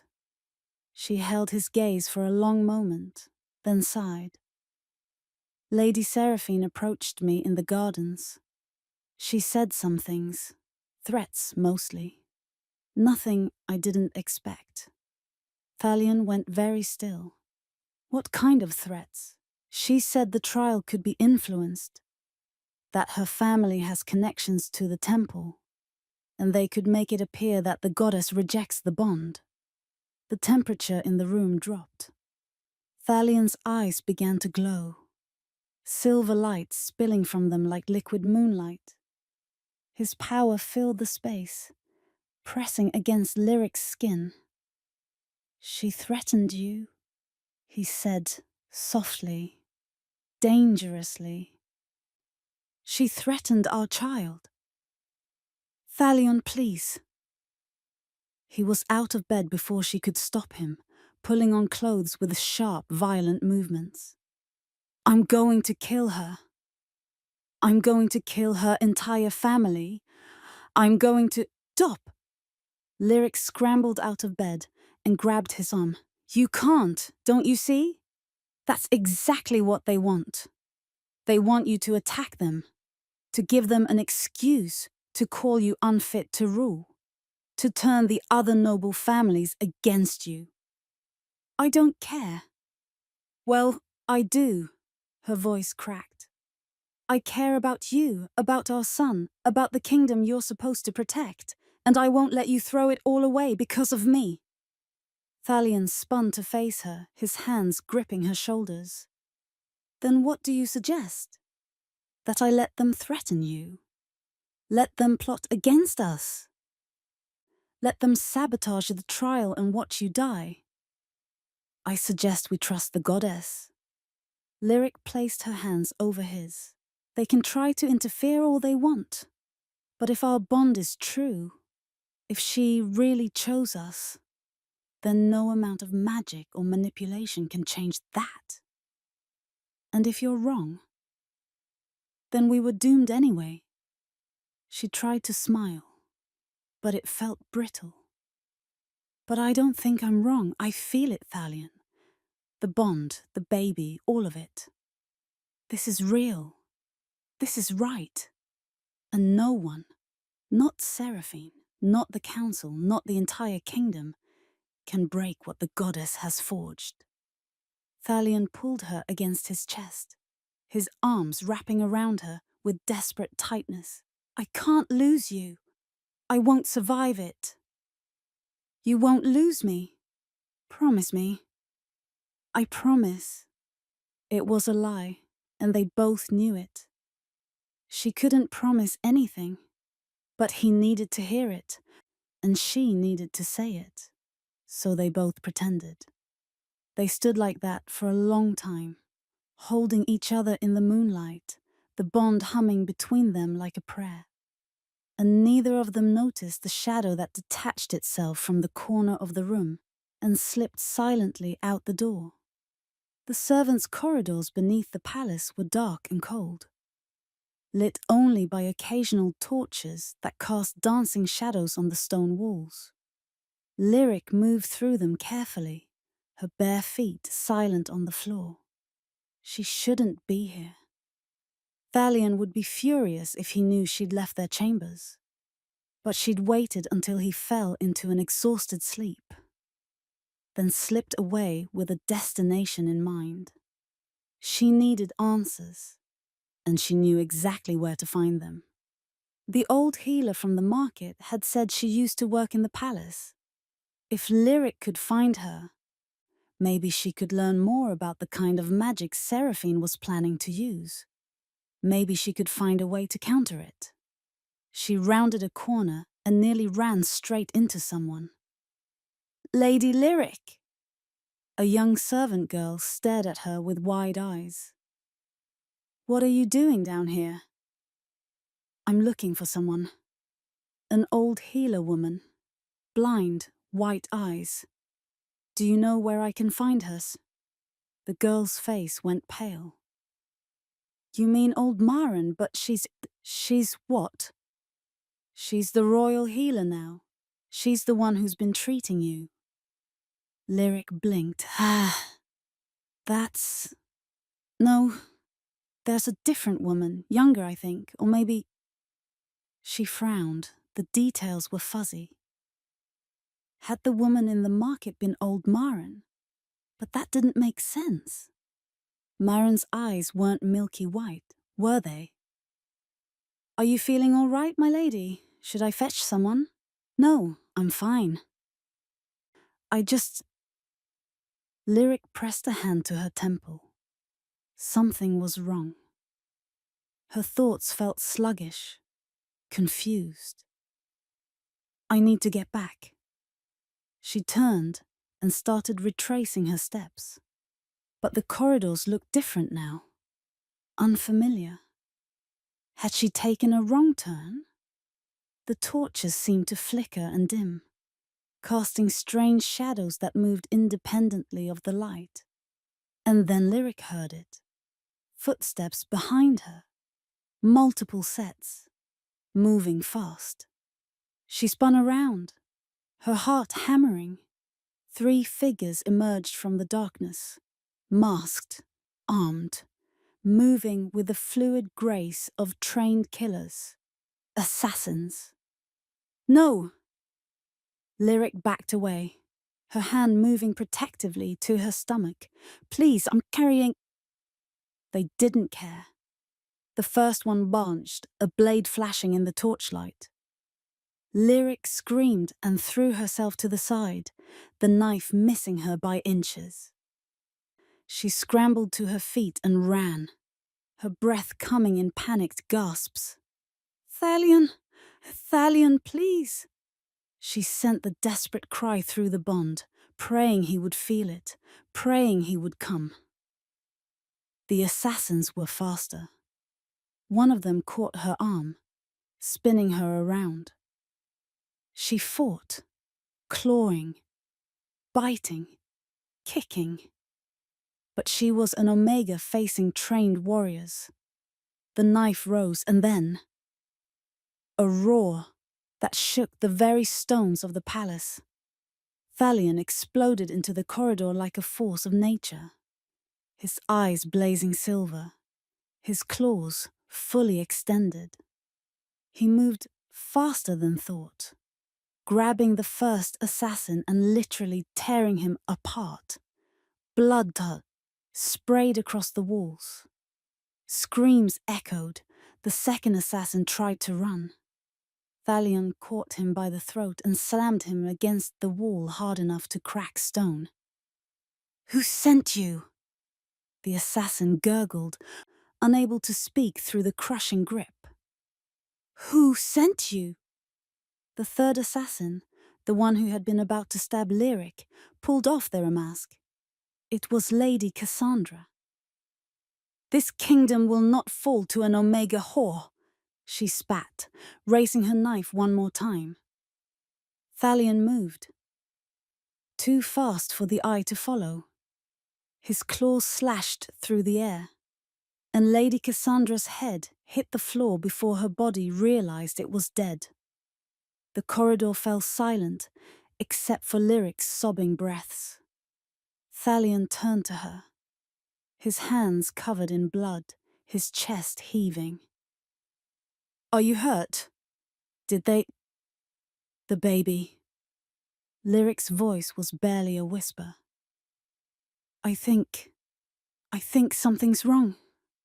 She looked down and saw blood. Not from wounds, but from between her legs, spreading across her nightgown in a dark, terrible stain. No, Thalion breathed. No, no, no. He caught her as her legs gave out, lifting her into his arms. Kaeliel, get Maren, now! His voice was a thunderclap in the confined space. Lyric pressed a hand to her stomach, feeling for the flutter of life that had become so familiar. The baby. Is he? He's fine. He's going to be fine. You're both going to be fine. Thalion was running now, carrying her through the corridors toward their chambers.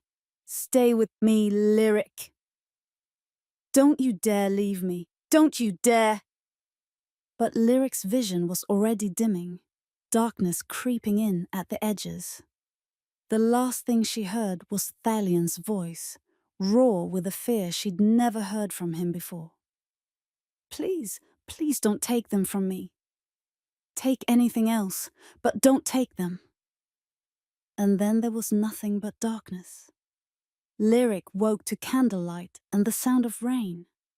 For a moment, she didn't remember. Didn't remember the assassins, the blood, the darkness that had swallowed her whole. But then she felt it. The absence. A hollow space inside her where there should have been warmth, life, a tiny heartbeat that wasn't her own. No. The word came out as a broken whisper. Her hand flew to her stomach, pressing against the bandages wrapped around her middle. No. Oh, no. Ooh, no. He's alive. Thalion's voice came from the shadows beside the bed. He sat in a chair pulled close, his elbows on his knees, his face haggard and streaked with dried blood. Some his, some not. His silver eyes were bloodshot, haunted. But when they met hers, relief flooded through them like dawn breaking. What? Lyric could barely breathe. The baby is alive. Maren saved him, saved you both. Thalion reached for her hand, gripping it like a lifeline. You were bleeding, and I thought I'd lost you, both of you. But Maren used every healing spell she knew, every potion, every... His voice cracked. Our son is strong, Lyric, stronger than any of us realized. He held on. Tears spilled down Lyric's cheeks. How long have I been? 2 days. Thalion stood and moved to sit on the edge of the bed, his hand never leaving hers. 2 days of hell. 2 days of watching you fight for every breath, watching Maren work miracles, praying to a goddess I wasn't sure was listening. The trial is tomorrow. His jaw clenched. At dawn. Lyric's heart stopped. Tomorrow. The trial of the fated bond was tomorrow, and she could barely sit up without feeling dizzy. How was she supposed to stand before the entire realm, endure whatever torture the goddess had planned for them, when her body was still broken? I can't, she whispered. Thalion, I can't. Then we won't. His voice was firm and final. I'm calling off the trial. What? No, you can't. I already have. Thalion's eyes glowed in the dim light. I've sent word to the High Priestess. I'm withdrawing our petition for the trial. Lyric tried to sit up, ignoring the way the room spun. But without the trial, the council will never accept me. I don't care what they accept. Thalion's hands came to her shoulders, steadying her. Listen to me, Lyric. I almost lost you. I held you in my arms while you bled, while our child fought to stay alive inside you. And I realized something. The crown doesn't matter.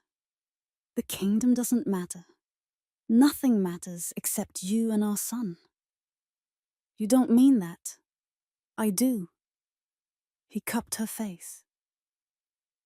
forcing her to meet his eyes. I will give up the throne. Today. Right now. I will abdicate, take you somewhere safe. Somewhere far from the council and their politics and their assassination attempts. We'll disappear. Start over. Just the three of us. The words should have filled her with relief. Instead, they broke her heart. You can't abandon your people, she said softly. You're the Alpha King. You were chosen by the goddess to lead this realm. If you walk away, then someone else will lead. Kael, probably. He'd make a better king anyway. Kael doesn't have the royal bloodline. The council would never accept him. They'd tear the kingdom apart, fighting over the succession. Lyric's hand moved to his chest, feeling the steady beat of his heart beneath her palm.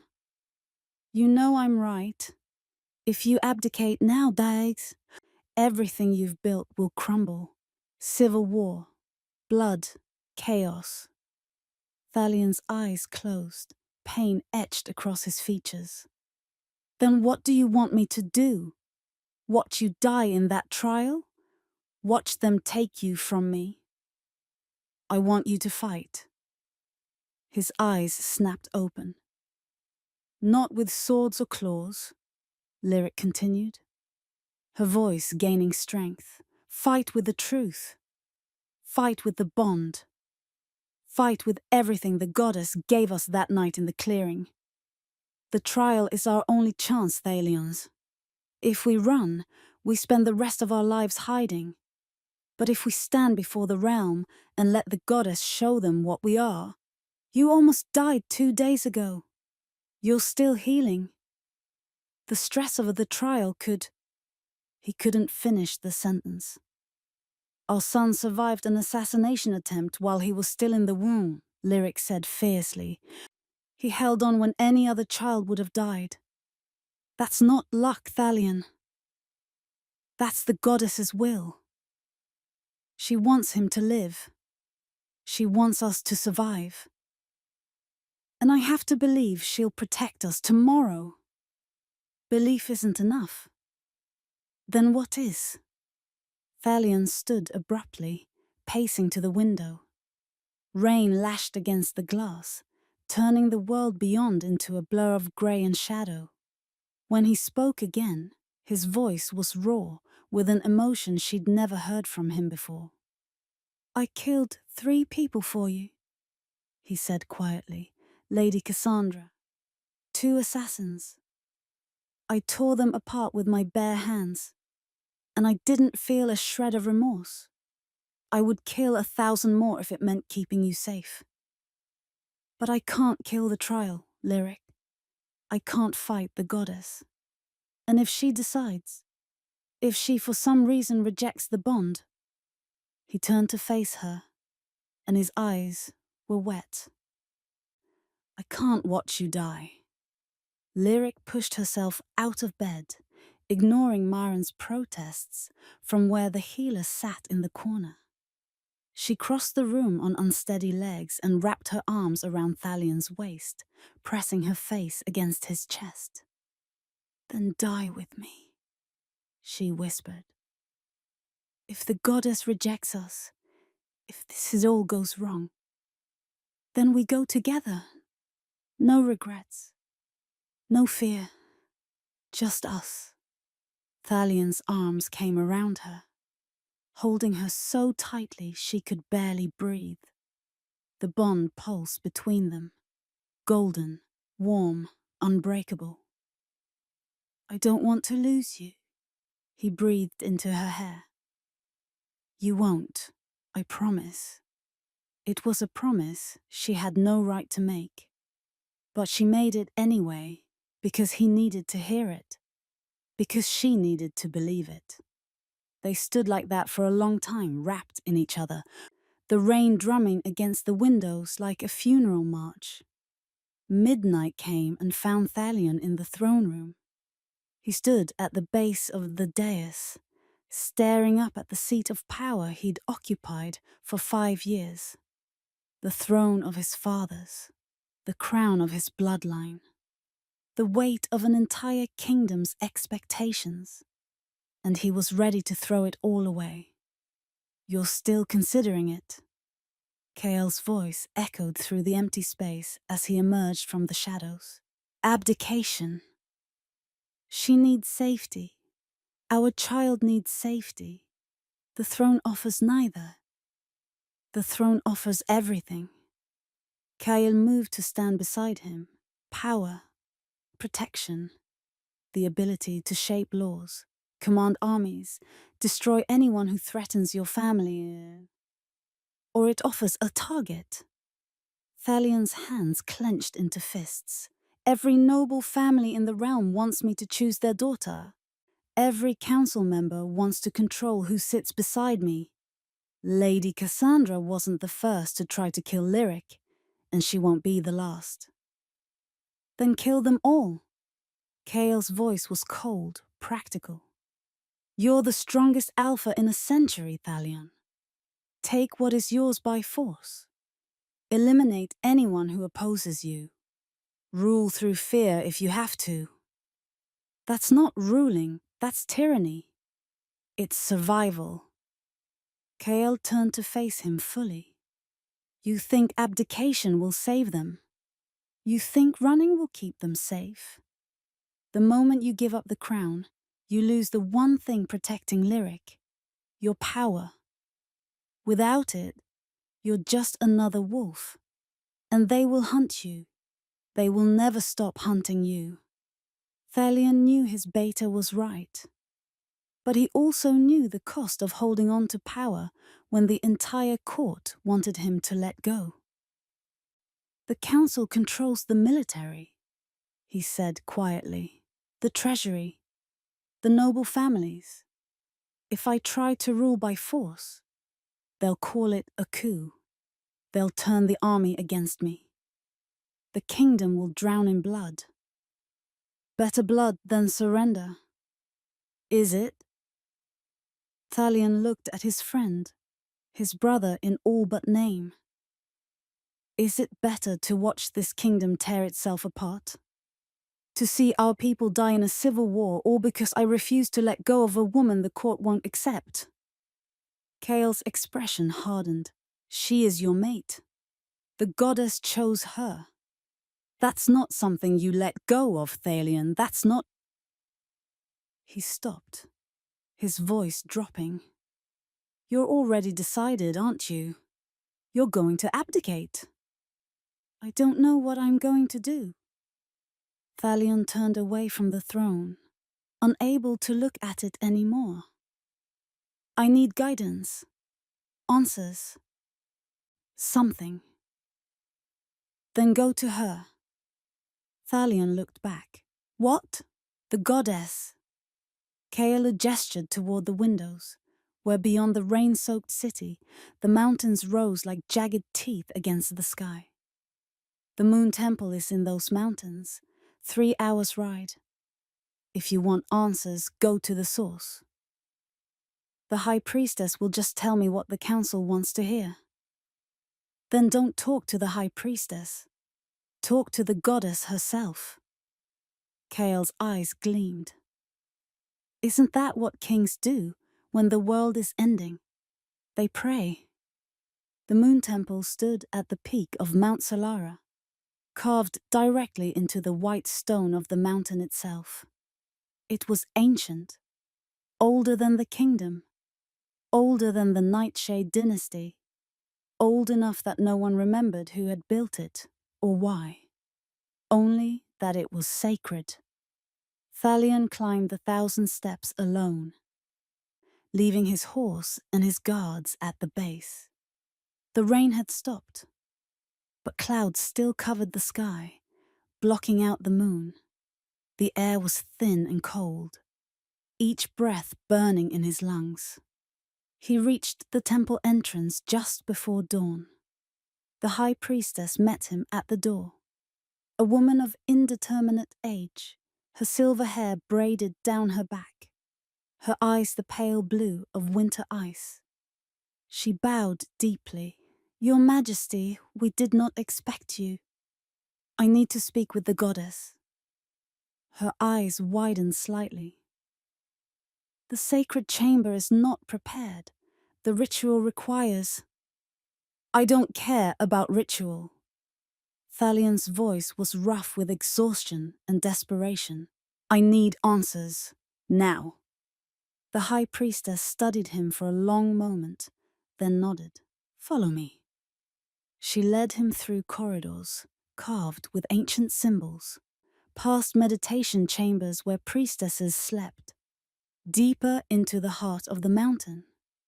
Finally, they reached a door made of pure silver, engraved with the phases of the moon. Beyond this door is the goddess's chamber, the high priestess said. When you enter, you stand in her presence. Speak with respect, speak with truth, and be prepared. She may not answer, she may not even appear. The goddess speaks on her own terms, not ours. I understand. The high priestess pushed open the door. The chamber beyond was circular, its walls smooth as glass, its ceiling open to the sky. In the center stood an altar of moonstone, glowing with soft silver light.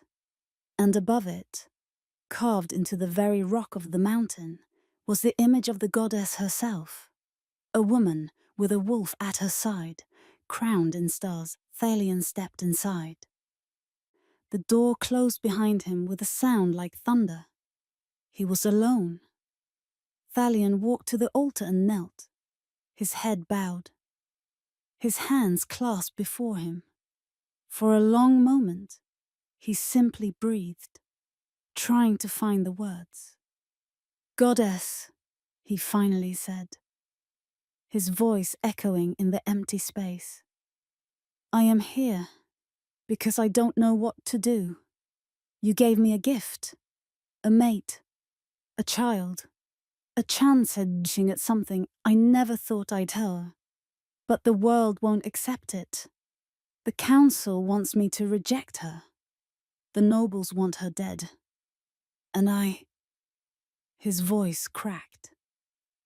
I don't know how to protect them without destroying everything else. Silence. I'm willing to give up the crown. I'll walk away from all of it if it means keeping them safe. But Lyric says I can't. She says the kingdom needs me. That abandoning my people would be a betrayal. Thalion looked up at the carved image above the altar. So tell me, what do you want? What is the right choice? The silence stretched. And then, light, blinding, silver, all-consuming. It poured from the altar, from the ceiling, from the very walls themselves. Thalion threw up his arms to shield his eyes, but the light was everywhere, inside him, around him, burning through his soul like fire. And then she spoke, not with words, not with sound, but with a presence so vast and terrible and beautiful that Thalion's mind could barely comprehend it. A king who will not sacrifice for love is not worthy of the crown. The voice shook the mountain, shook Thalion's bones, shook the very fabric of reality. I would sacrifice anything, Thalion gasped. Anything. Just tell me what you want. I want you to choose. Choose what? The crown or my mate? I can't choose between them. You already have. The light intensified, and suddenly Thalion wasn't in the temple anymore. He was in the clearing. The night of the Crimson Veil. Seeing Lyric for the first time. Kneeling in the moonlight, and feeling his entire world shift. You chose her the moment you saw her. You chose your son the moment he was conceived. You chose love over duty, heart over crown, truth over expectation. The vision shifted. Now he was in the throne room, holding Lyric as she collapsed covered in blood. Now he was tearing apart the assassins. Now he was sitting at her bedside, willing her to live. A king's strength is not measured by his armies or his bloodline. It is measured by what he is willing to sacrifice, what he is willing to endure, what he is willing to fight for even when the entire world tells him to surrender. Thalion found himself back in the chamber, on his knees, tears streaming down his face. "The trial," he whispered. "You want us to go through with the trial. I want you to prove to your kingdom what I already know, that the bond is sacred, that love is not weakness, that a queen is not defined by her bloodline, but by her heart. And if we fail, if the trial kills us..." The light softened, becoming gentle, warm, almost like an embrace. "Faith is trusting me even when you cannot see the path. Courage is walking it anyway. Tomorrow, you will stand before your people and show them what true power looks like." The presence began to fade, the light dimming. "Wait." Thalion reached out desperately. "What if I'm not strong enough? What if I can't protect them?" The goddess's final words echoed through the chamber like a benediction. "You are stronger than you know, and you are not alone." And then she was gone. The light vanished. The vortex dissipated. The morning sun broke through the clouds, bathing the courtyard in warm golden light. Lyric and Thalion stood before the altar, still holding hands, both of them marked with glowing symbols that would never fade. The bond between them had been tested, torn apart, and rebuilt stronger than ever. They had survived. The high priestess raised her arms, her voice trembling with emotion. "The moon goddess has spoken. Kneel before your queen." For a moment, no one moved. The nobles stood frozen, faces pale with shock. Duke Valcrest looked like he might be sick. Lady Seraphine's expression was twisted with rage and disbelief.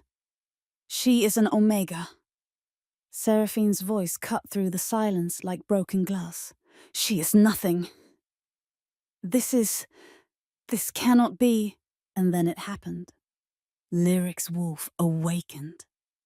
Not the small, timid presence that had stirred when she first met Thalion. Not the fragile thing that had been suppressed her entire life. This was something else entirely. Power exploded from Lyric like a shockwave. Her eyes blazed with golden light. Not silver like an alpha, but pure, radiant gold. Her aura erupted outward, washing over the courtyard, and every person there felt it in their bones. This was no ordinary Omega. This was a queen. The bond had not just awakened her wolf. The goddess had transformed her, given her power that defied classification, that shattered every rule about what Omegas could or couldn't be. Lyric's voice, when she spoke, carried an authority that made even the nobles tremble. "I am Lyric Emberly, chosen by the moon goddess, marked by divine will, and bonded to your king. I carry the heir to this throne, a son blessed by Seluna herself, conceived during the sacred ritual. And I am your queen." Her golden eyes swept across the crowd, and one by one they began to kneel. The commoners first, falling to their knees with tears of joy and wonder. Then the guards, the priestesses, even some of the younger nobles who had no stake in the council's power games. But Duke Valcrest remained standing. So did Lady Seraphine. So did a handful of the eldest, most traditional council members. "This is blasphemy," Valcrest spat. "The goddess may have marked her, but that doesn't change what she is." An Omega cannot rule. Cannot? Thalion's voice was deadly quiet. He stepped forward, his own power rising to match Lyric's, silver and gold intertwining like a storm. You dare question the goddess's will? You dare stand before divine proof and call it blasphemy? I dare speak the truth. Valcresid's face was crimson with rage. This kingdom will not accept. The kingdom has already accepted. Kael's voice rang out as he emerged from the crowd, striding forward to stand beside his king and queen. He dropped to one knee, his head bowed. I, Kael Thornridge, Beta of the Crescent Vale Empire, swear my loyalty to Queen Lyric. My sword, my strength, my life, all are hers to command. One by one, the royal guards followed suit, then the soldiers, then more nobles, younger ones, progressive ones, those who cared more about stability than tradition. The tide was turning. Lady Seraphine looked around wildly, seeing her support crumbling. This isn't over, she hissed. The council will never. The council, Thalion interrupted, his voice carrying absolute authority, will kneel before their queen, or they will be removed from their positions and exiled from this kingdom. Choose now. Silence stretched like a blade. Finally, slowly, Duke Valcrest's knees buckled. He fell forward. His hands pressed to the stone, his entire body shaking with suppressed rage. I swear fealty, he ground out through clenched teeth. To Queen Lyric, louder Lyric commanded, her golden eyes blazing. I swear fealty to Queen Lyric Emberly, chosen of the moon goddess, true mate of the king. The words echoed across the courtyard. One by one, the remaining council members knelt. Lady Seraphine was last, her face a mask of hatred. But even she finally bent the knee. The high priestess stepped forward, a crown in her hands. Not the heavy, jeweled thing worn by kings, but something more delicate, more powerful. Silver and moonstone, carved with wolf symbols, glowing with the same divine light that had marked Lyric's skin. The queen's crown, the high priestess said softly, forged by the goddess herself, worn by only the most blessed queens in our history. It has sat empty for generations, waiting for one worthy enough to claim it. She held it out to Thalion. He took the crown, and for a moment, he just looked at Lyric, his mate, his queen, the woman who had turned his entire world upside down and given him everything he'd never known he needed. You are the most extraordinary thing that has ever happened to me, he said quietly, meant only for her, and I am the luckiest bastard alive. Lyric laughed through her tears. Crown me, my king. Let's finish this. Thalion placed the crown on her head. The moment it touched her hair, it burst with light. Brighter than the altar, brighter than the sun, bright enough to make the entire crowd shield their eyes. When the light faded, the crown had settled into place, and Lyric looked every inch the queen she was always meant to be. The crowd erupted in cheers, not just from the commoners, but from everyone. Guards, soldiers, young nobles who saw hope for a different future. The sound rose like thunder, shaking the very stones of the temple. Thalion pulled Lyric into his arms and kissed her before the entire realm. And this time, there was no scandal, no outrage, no whispered accusations. Only acceptance. only celebration, only the beginning of a new era. Dawn broke over the moon temple like liquid gold. Thousands had gathered in the courtyard, nobles in their finest silks, commoners pressed shoulder to shoulder, guards maintaining a tense perimeter around the sacred altar. The air hummed with anticipation, fear, and barely concealed hostility. Some had come to witness a miracle. Others had come to watch an execution. Lyric stood at the base of the temple steps, her hand gripping Thalion's so tightly her knuckles were white. She wore a gown of pure white, the ceremonial dress of a mate seeking confirmation, but it felt more like a funeral shroud. Her hair fell loose down her back, and the royal mark on her shoulder was visible for all to see, glowing faintly in the morning light. Beside her, Thalion stood in full royal regalia.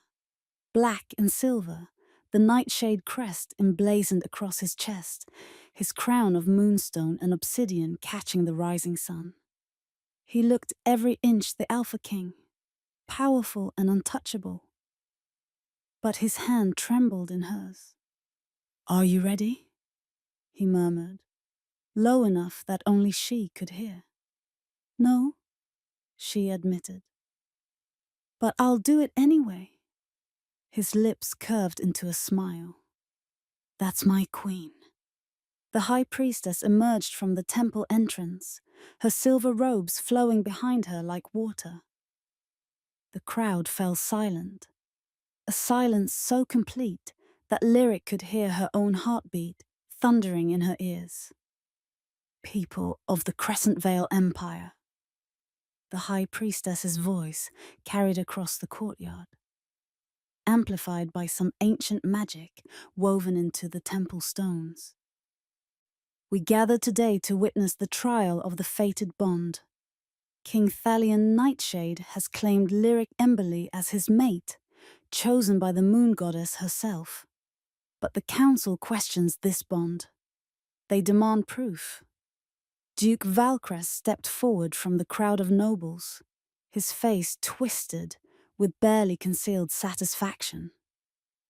"The goddess would never choose an Omega servant for our king. This trial will reveal the truth, that this girl is a fraud, a seductress who has bewitched our ruler with enchantments and lies." Murmurs of agreement rippled through the noble section. Lady Seraphine stood beside her father, her blue eyes cold as ice. "The king is under a spell. We all know it. This trial will break the enchantment and free him." Thalion's power exploded outward, making every person in the courtyard flinch. "The only spell I'm under is the one the goddess herself cast, and you will address my mate with respect, or I will tear out your tongue." "Your Majesty." The high priestess raised her hands, calling for calm. "The trial will reveal all truth. Until then, accusations serve no purpose." She gestured toward the altar, a massive structure of pure silver, carved with phases of the moon, pulsing with inner light. "The ritual is simple but merciless. King Thalion and Lady Lyric will stand before the altar.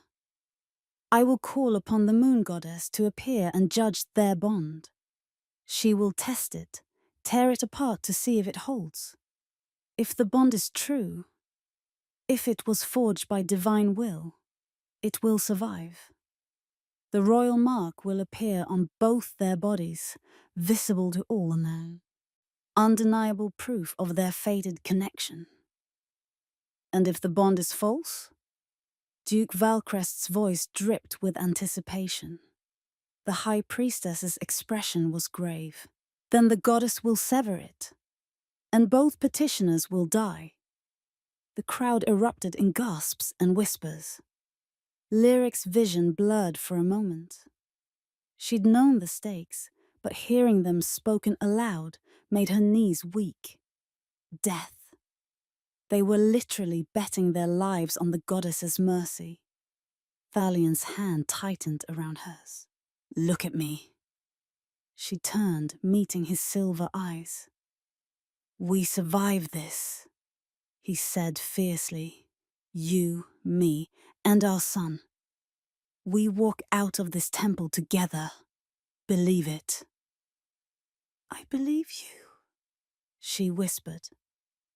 "Then let's show them what the goddess created when she brought us together." He led her forward, up the steps, toward the altar that glowed like captured moonlight. The crowd parted before them, some bowing, others glaring. When they reached the altar, the high priestess gestured for them to take their positions. Standing face to face, hands clasped, the silver structure between them. "Once the ritual begins, you cannot stop it," the high priestess warned. "You cannot flee, cannot fight, cannot break contact. Whatever the goddess shows you, whatever she demands of you, you must endure it together. Do you understand?" "We understand," Thalion said. The high priestess looked at Lyric. "And you, child? You understand that this trial may kill you, that if the bond is false, you will die in agony before this entire realm." Lyric lifted her chin, channeling every ounce of courage she possessed. "I understand, and I'm ready." The high priestess nodded slowly, something like respect flickering in her ancient eyes. "Then let us begin." She raised her arms toward the sky, and her voice shifted, became otherworldly, resonant, filled with power that made the very air vibrate. "Seluna, moon goddess as mother of wolves, keeper of sacred bonds, we call upon you this day. Come forth and judge these souls who stand before you. Test their bond, reveal your truth. Show us if this king and this woman are truly fated, or if their claim is false." The altar exploded with light. Silver radiance poured upward like a pillar connecting earth to sky. The clouds churned, swirling faster and faster, forming a vortex directly above the temple. And in the center of that vortex, something appeared. A presence, vast, ancient, terrifying in its beauty. The moon goddess herself. She didn't take physical form, not completely. But Lyric could feel her, could sense her attention focusing on them, like the weight of entire worlds pressing down. The crowd fell to their knees, nobles and commoners alike prostrating themselves before divine power. Only Lyric and Thalion remained standing, held upright by the ritual's magic. The goddess's voice echoed through the courtyard, through their minds, through their very souls. "You dare summon me to prove what I have already ordained?" The high priestess's face went pale, but she held her ground. "Great goddess, we seek only clarity. The council." "The council seeks power, not truth." The divine presence shifted, focusing entirely on Lyric and Thalion. "But I will give you what you ask for. I will test this bond. I will show this realm what it means to be chosen by me." The light from the altar intensified, wrapping around Lyric and Thalion like chains of pure silver. Heat flooded through Lyric's body, not painful yet, but building, pressure mounting until she thought her skin might split open. And then, pain. It hit her like lightning, searing through every nerve, every cell, every atom of her being. She sterned, she screamed, unable to hold it back, and distantly she heard Thalion's roar of agony matching her own. The bond was being pulled apart. She could feel it, the golden thread that connected their souls being stretched, tested, torn strand by strand. It was like having her heart ripped from her chest while she was still alive to feel it. Like having her wolf clawed out of her spirit. Like dying and being reborn in fire over and over and over. Stop!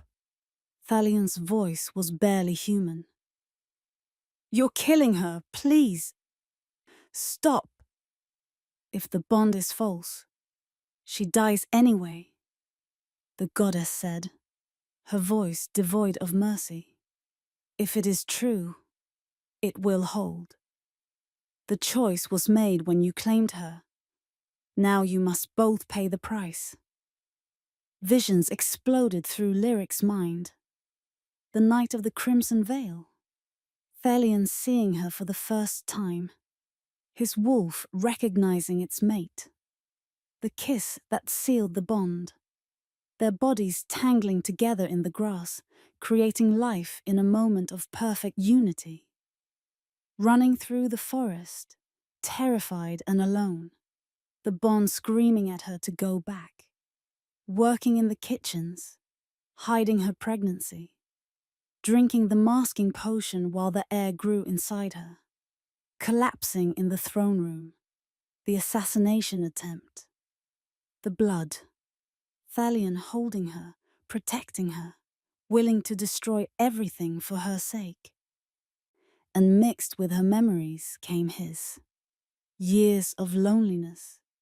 Years of ruling alone, untouched, unmated. The empty throne beside him. The constant pressure to choose a queen he didn't want. Feeling the bond snap into place and knowing, instantly, completely, that his life had just been divided into before and after. 3 weeks of madness, searching for her, feeling her through the bond but unable to reach her. The rage, the desperation, the soul-deep need. Seeing her in the throne room and finally breathing again. The fear, the terror of losing her and their child. Their memories merged, twisted, became one story told from 2 perspectives. And through it all, the bond held. It stretched. It burned. It screamed in protest. But it did not break. Interesting. The goddess's voice carried a note of something that might have been approval. The pain lessened slightly, enough for Lyric to gasp air back into her lungs. Your bond is not false. It is strong, stronger than most I have created. But strength alone does not make a queen. The vision shifted. Lyric found herself standing in a throne room, but not the real one. This one was dark, crumbling, filled with the bodies of nobles and commoners alike. The kingdom destroyed, burning. This is what will happen if you fail, the goddess said. The council will tear this realm apart, fighting over the succession. Civil war, blood, chaos. Is that what you want, Omega? To be the cause of your kingdom's destruction? No. Lyric's voice was raw. I never wanted any of good this. Then why do you stay? Why not leave? Release the king from this bond and save your realm. Because I love him. The words burst from her like a dam breaking. Because he's mine, and I'm his, and I would rather die than watch him suffer. Even if it destroys everything, even if it costs me my life. I choose him. I will always choose him. And you, king? The goddess's attention shifted to Thalion. You would sacrifice your kingdom for one woman? Your duty to your people for your mate? Yes. Thalion's answer was immediate, unflinching. Without hesitation. Without regret. She is my mate, my queen, the mother of my child. The crown means nothing if I lose her, Bid. Even if it means civil war. even if thousands die. I will prevent that. I will fight for peace. But I will not. I cannot reject her. The bond is sacred. You chose her for me, and I trust your wisdom more than I trust my own. Silence. The visions faded. Lyric and Thalion stood once more before the altar, the silver light still wrapping around them. But the pain had stopped. The crowd watched with held breath. And then the goddess spoke again, and her voice was softer, warm, almost proud. You have passed my test. Both of you. You are willing to sacrifice everything for each other. You are willing to fight, to endure, to choose love, even when the entire world stands against you. The light began to change, shifting from silver to gold. And that is what makes a true king and queen is. Not bloodline, not politics, but the courage to love fiercely and the strength to protect that love against all odds. The golden light poured into Lyric's chest, into Thalion's chest, into the space between them where the bond pulsed like a living thing. And then the mark appeared. Not just on Thalion, where it had always been, but on Lyric as well. The royal crescent blazed to life on her shoulder, glowing so brightly it was visible even through her dress. And on her chest, directly over her heart, a second mark appeared. The nightshade crest, silver and radiant, undeniable proof of her status. The crowd gasped. Some cried out in shock. Others fell to their knees. The high priestess's eyes were wide with wonder. The mark, both marks. She bears the king's mark and the queen's mark. She is my chosen, the goddess declared, her voice ringing across the courtyard like a bell. Lyric Emberly is the true mate of King Thalion Nightshade. She is your queen, blessed by me, marked by divine will. Any who challenge this truth challenge me directly. The presence began to fade, the vortex in the sky slowing, the light dimming. Rise, my queen. Rise, my king.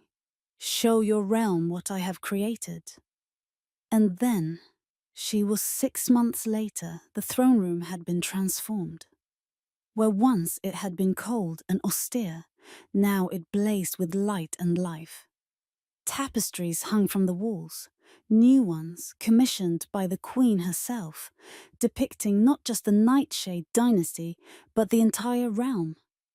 Commoners and nobles side by side, wolves running free under the moon, hope woven into every thread. The stained glass windows had been cleaned until they sparkled, casting patterns of colored light across the marble floor. Fresh flowers, wildflowers, Lyric had insisted, adorned every surface, filling the air with the scent of summer. And in the center of it all, standing before 2 thrones instead of 1, were the king and queen of the Crescent Vale Empire. Lyric's pregnancy was visible now, a beautiful, undeniable swell beneath her gown of silver and white. She glowed with health and power, her golden eyes bright, her aura radiating warmth. The queen's crown sat perfectly on her head, and the royal marks on her skin had only grown more radiant over the months. Thalion stood beside her, one hand resting protectively on her stomach, his silver eyes scanning the crowd with satisfaction. The throne room was packed. Every noble family, every guildmaster, every village elder from across the realm had come for this. The official coronation. The trial had confirmed the bond. The goddess had blessed them. But today was about more than divine approval. Today was about the kingdom accepting its queen, really truly accepting her. The high priestess stood before them, her voice carrying across the assembled crowd. 6 months ago, we witnessed a miracle. The moon goddess herself appeared and confirmed what our king already knew, that Lyric Emberly is his true mate, his chosen queen. Since that day, she has proven herself worthy not just of the crown, but of the love and loyalty of this entire realm. Diane Tenher. Lyric thought back over the past 6 months. It hadn't been easy. The council still grumbled.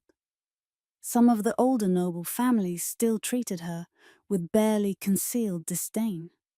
Lady Seraphine had been exiled, but Duke Valcrest remained, a thorn in their side, who followed the letter of his oath while undermining them at every opportunity. But there had been victories too. She'd opened the palace to commoners, not just as servants, but as advisors.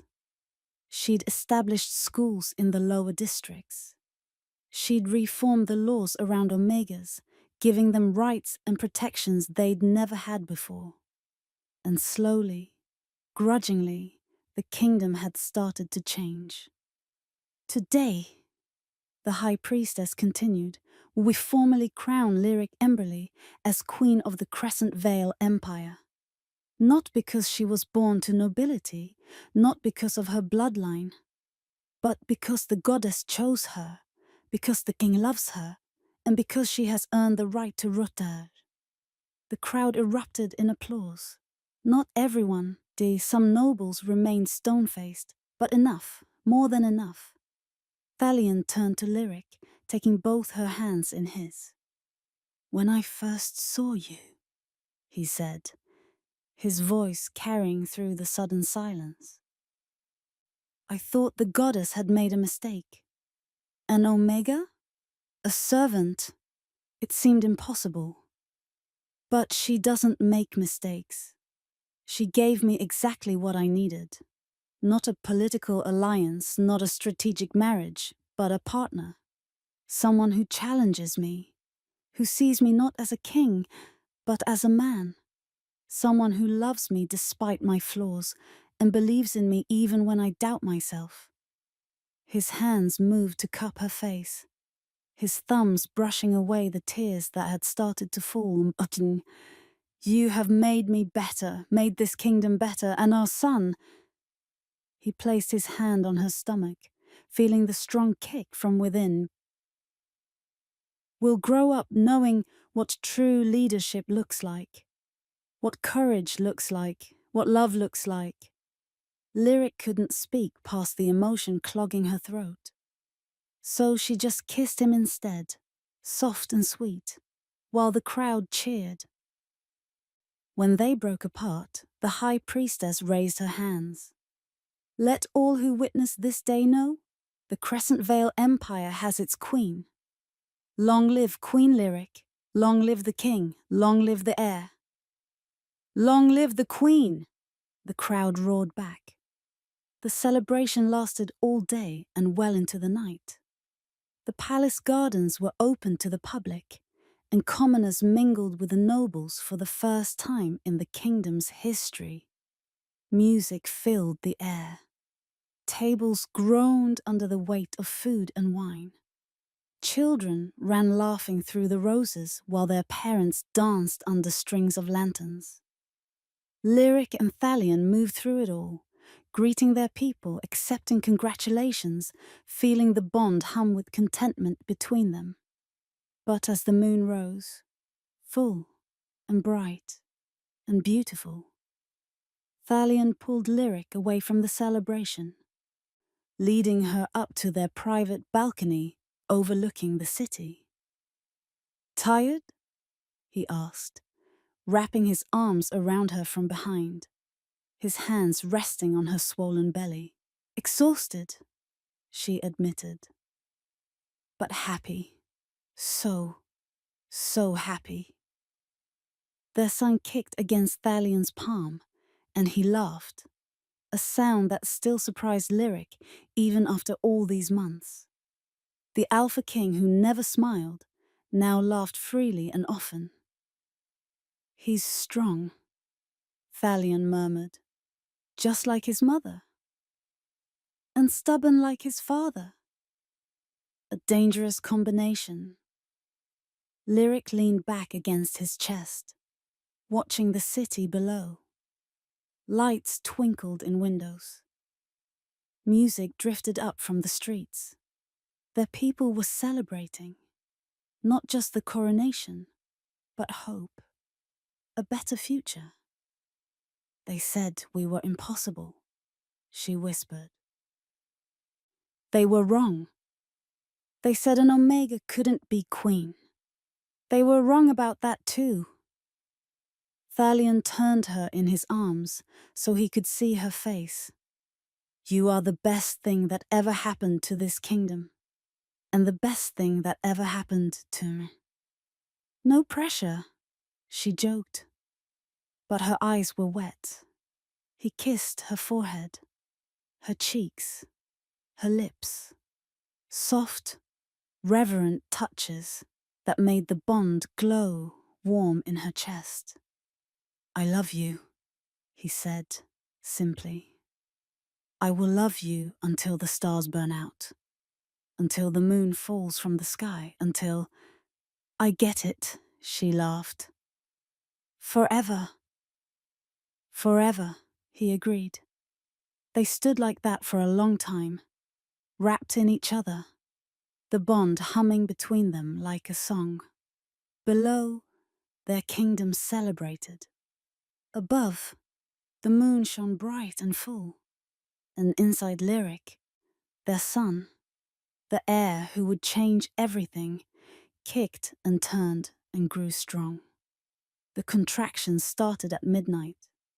Lyric woke to pain lancing through her abdomen, stealing her breath. Beside her, Thalion shot awake instantly, his alpha instincts sensing her distress. "It's time," she gasped. He was out of bed and roaring for Marin before Lyric could take another breath. The next hours were a blur of pain and pressure, and Thalion's hands gripping hers.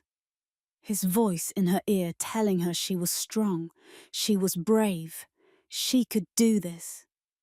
Marin worked with practiced efficiency, directing servants, checking Lyric's progress, never showing fear even though they all knew how dangerous this birth could be.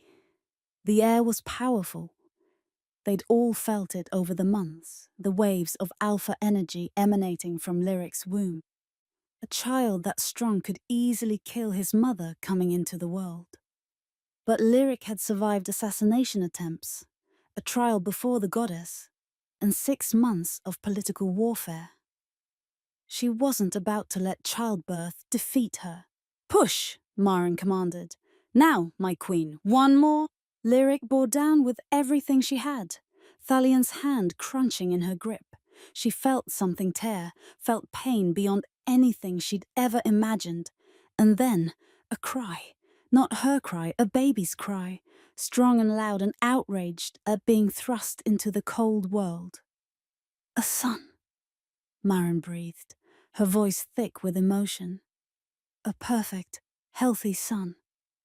She placed the baby on Lyric's chest, and the world stopped. He was beautiful. Tiny but perfect, with a cap of dark hair and eyes that would one day be silver like his father's. And there, on his tiny chest, ready glowing softly, the royal mark, the nightshade crest, proclaiming him heir to the throne. "Hello, little one," Lyric whispered, tears streaming down her face. "We've been waiting for you." Thalion knelt beside the bed, his hand trembling as he reached out to touch his son's face. When his finger brushed the baby's cheek, the infant turned toward him instinctively, and something in Thalion's expression shattered and rebuilt itself all at once. "He's perfect." Thalion's voice broke. "He's absolutely perfect." "Would you like to hold him, Your Majesty?" Myron asked gently. Thalion looked terrified. I don't... What if I hurt him? What if... You won't... Lyric guided his hands, showing him how to support the baby's head, how to cradle him against his chest. See? You're a natural. Thalion held his son, the heir to the Crescent Vale Empire, the child blessed by the moon goddess, the future of their entire kingdom, and wept. You are the future, he whispered to the baby. You are hope. You are proof that the goddess answers prayers and that love can change the world. And I promise you, I swear on everything I am, you will grow up knowing you are wanted, loved, worth everything. The baby yawned, a tiny, perfect sound, and settled into his father's other's arms like he'd been doing it his whole life. Lyric Vice watched them, her mate and her son, and felt something in her chest expand until she thought it might burst. Joy, love, completion. This was what the goddess had promised. This was why she'd endured everything. This moment right here, watching the Alpha King cry over his newborn heir, was worth every trial, every debate threat, every moment of fear. What will we name him? Thalion asked, unable to look away from his son's face. Lyric had been thinking about this for months. Kaelin, she said softly. It means powerful warrior in the old Tutang. Kaelin Nightshade, heir to the Crescent Vale Empire. Kaelin, Thalion repeated, testing it. The baby's eyes fluttered open at the sound of his father's voice. Silver, just like Thalion's, already bright and aware. Hello, Kaelin. Welcome to the world, my son. The next morning news of the heir's birth spread through the kingdom like wildfire. By the time the sun rose, crowds had gathered outside the palace gates, cheering and celebrating. Nobles sent gifts. Villagers rang their bells. The entire realm rejoiced that the Nightshade line would continue. And not just continue, but thrive. Lyric stood on the royal balcony, Kaelin cradled in her arms, Thalion knelt at her side. They presented their son to the kingdom for the first time, and the roar of approval that rose from the crowd below was deafening. They love him, Lyric said wonderingly. They love you, Thalion corrected. They love their queen who fought for her place, who survived against impossible odds, who gave them hope. And they love the heir you gave them, proof that the goddess's blessing is real. Lyric looked down at Kaelin, who slept peacefully despite the noise, his tiny chest rising and falling, the royal mark glowing softly on his skin. He's going to change everything, she said. I can feel it. Good. Thalion wrapped an arm around her waist. This kingdom needs changing, and he'll have the best teachers. A mother who understands what it means to fight for your place in the world, and a father who learned that power without love is meaningless. They stood there for a long time, the three of them, king, queen, and heir, while their kingdom celebrated below and the sun climbed higher in a cloudless sky. That night, the royal nursery was soft with candlelight and moonbeams. Lyric sat in a rocking chair, nursing Kaelin, while Thalion stood at the window watching the moon rise. I never thought I'd have this, he said quietly. A family, a mate who loves me, a son. It all seemed like something meant for other people, not for the cold, ruthless Alpha King. You're not cold, Lyric said. You never were. You just needed someone to see past the crown. He turned to look at her, his queen, his mate, the woman who had changed everything, and smiled. The goddess knew what she was doing when she brought you to me that night, even when I doubted, even when I was terrified. She knew. She always does. Lyric looked down at their son, who had finished nursing and was now gazing up at her with those silver eyes that saw everything. And now we get to watch him grow, watch him learn, watch him become the king he was born to be. Not for many years yet. Thalion crossed the room and knelt beside the rocking chair. For now, he's just ours, our son, our miracle. He reached out, and Kaelin's tiny hand wrapped around his father's finger with surprising strength. The bond, not the mate bond, but the bond between father and son, flared to life, and Thalion felt his heart crack open all over again. I will protect you, he promised his son, both of you, with everything I am, with every breath I take. You are my world, my everything. Do you know? Lyric said softly, leaning her head against his. We've always known. They sat like that as the moon climbed higher, casting silver light through the nursery windows. Three souls bound together by love and fate and the will of a goddess who had seen what they could become and brought them together despite impossible odds. Outside, the wolves began to howl, a song of celebration, of joy, of welcome for the newest member of the pack. The heir who would grow up knowing both strength and compassion, power and love. The heir who would change everything. And in the royal nursery, wrapped in moonlight and the love of his parents, Prince Kaelin Nightshade slept peacefully, unaware of the destiny waiting for him.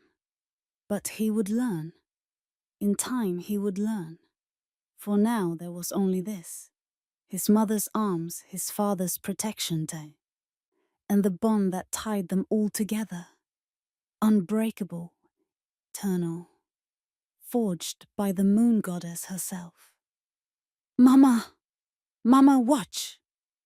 Lyric looked up from the garden where she'd been planting roses to see Kaelin running toward her, his silver eyes bright with excitement. At 5 years old, he was already showing signs of the powerful alpha he would become. Tall for his age, strong, confident. But he was also gentle, kind, quick to help the younger children in the palace. A perfect balance of his father's strength and his mother's compassion. What am I watching? Lyric asked, smiling as he skidded to a stop in front of her. This. Kaelin closed his eyes, concentrating hard. And then, slowly, carefully, his hand began to glow with silvery light. Not the full power of an alpha, not yet, but the beginnings of it. The promise of what he would become. That's wonderful, darling, Lyric pulled him into a hug. Your father will be so proud. Proud of what? Thalion appeared from the garden path, having just returned from a council meeting. His hair was streaked with silver now, not from age, but from stress of ruling. But his eyes were as sharp as ever, and his love for his family burned as bright as the day they'd met. I did magic, Papa. Kaelin ran to his father, who scooped him up effortlessly. Real alpha magic. Did you know? Thalion's face split into a grin, something he did often these days, so different from the cold king he'd once been in. Show me. Kaelin demonstrated again, his little hand glowing with power, and Thalion's expression filled with pride and wonder and just a touch of fear. His son was growing up. Soon enough, He'd be learning to fight, to rule, to take on all the responsibilities that came with being heir to the throne. But not yet. Not quite yet. "Excellent work," Thalion said, setting Kaelin down. "Now go find Kael. He promised to teach you sword forms this afternoon." "Yes!" Kaelin took off running, his excited shouts echoing through the garden. Thalion moved to stand beside Lyric, pulling her into his arms. She leaned back against his chest, both of them watching their son disappear around a corner. "He's growing so fast," Lyric murmured. "Too fast." Thalion kissed the top of her head. "Sometimes I want to freeze time, keep him small and safe forever. We can't protect him from everything. I know, but I can try." They stood in comfortable silence, the bond humming contentedly between them. 5 years of marriage. 5 years of ruling together. 5 years of watching their kingdom transform into something better, kinder, more just. It hadn't been easy. There were still nobles who resented Lyric's common blood, still traditionalists who believed Omegas had no place on the throne. Still threats lurking in shadows. But they'd faced every challenge together, just as the goddess had promised they would. "They said we were impossible," Lyric whispered, echoing the words she'd spoken on their coronation night. "And they were wrong," Thalion finished. Just like he always did. He turned her in his arms, tilting her chin up so he could see her face. "We are proof that the goddess answers prayers, that fate is real, that love can change kingdoms, and that Omegas can be queens. The best queen this realm has ever known." He kissed her, soft and sweet and full of the love that had only grown deeper with time. "I love you, Lyric Nightshade. Today, tomorrow, forever." "Forever," she agreed. And as the sun set over the palace, casting the gardens in gold and crimson light, the king and queen stood wrapped in each other's arms, watching their son play in the distance, knowing they had built something that would last far beyond their own lives. A kingdom based on love, not fear. A dynasty built on truth, not tradition.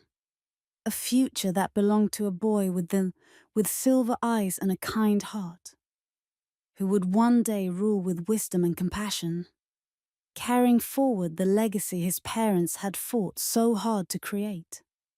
The wolves howled their evening songs celebrating the royal family, the bond that had changed everything, and the moon goddess who had known, from the very beginning, exactly what she was doing when she brought a cursed Omega and a lonely king together beneath a crimson moon.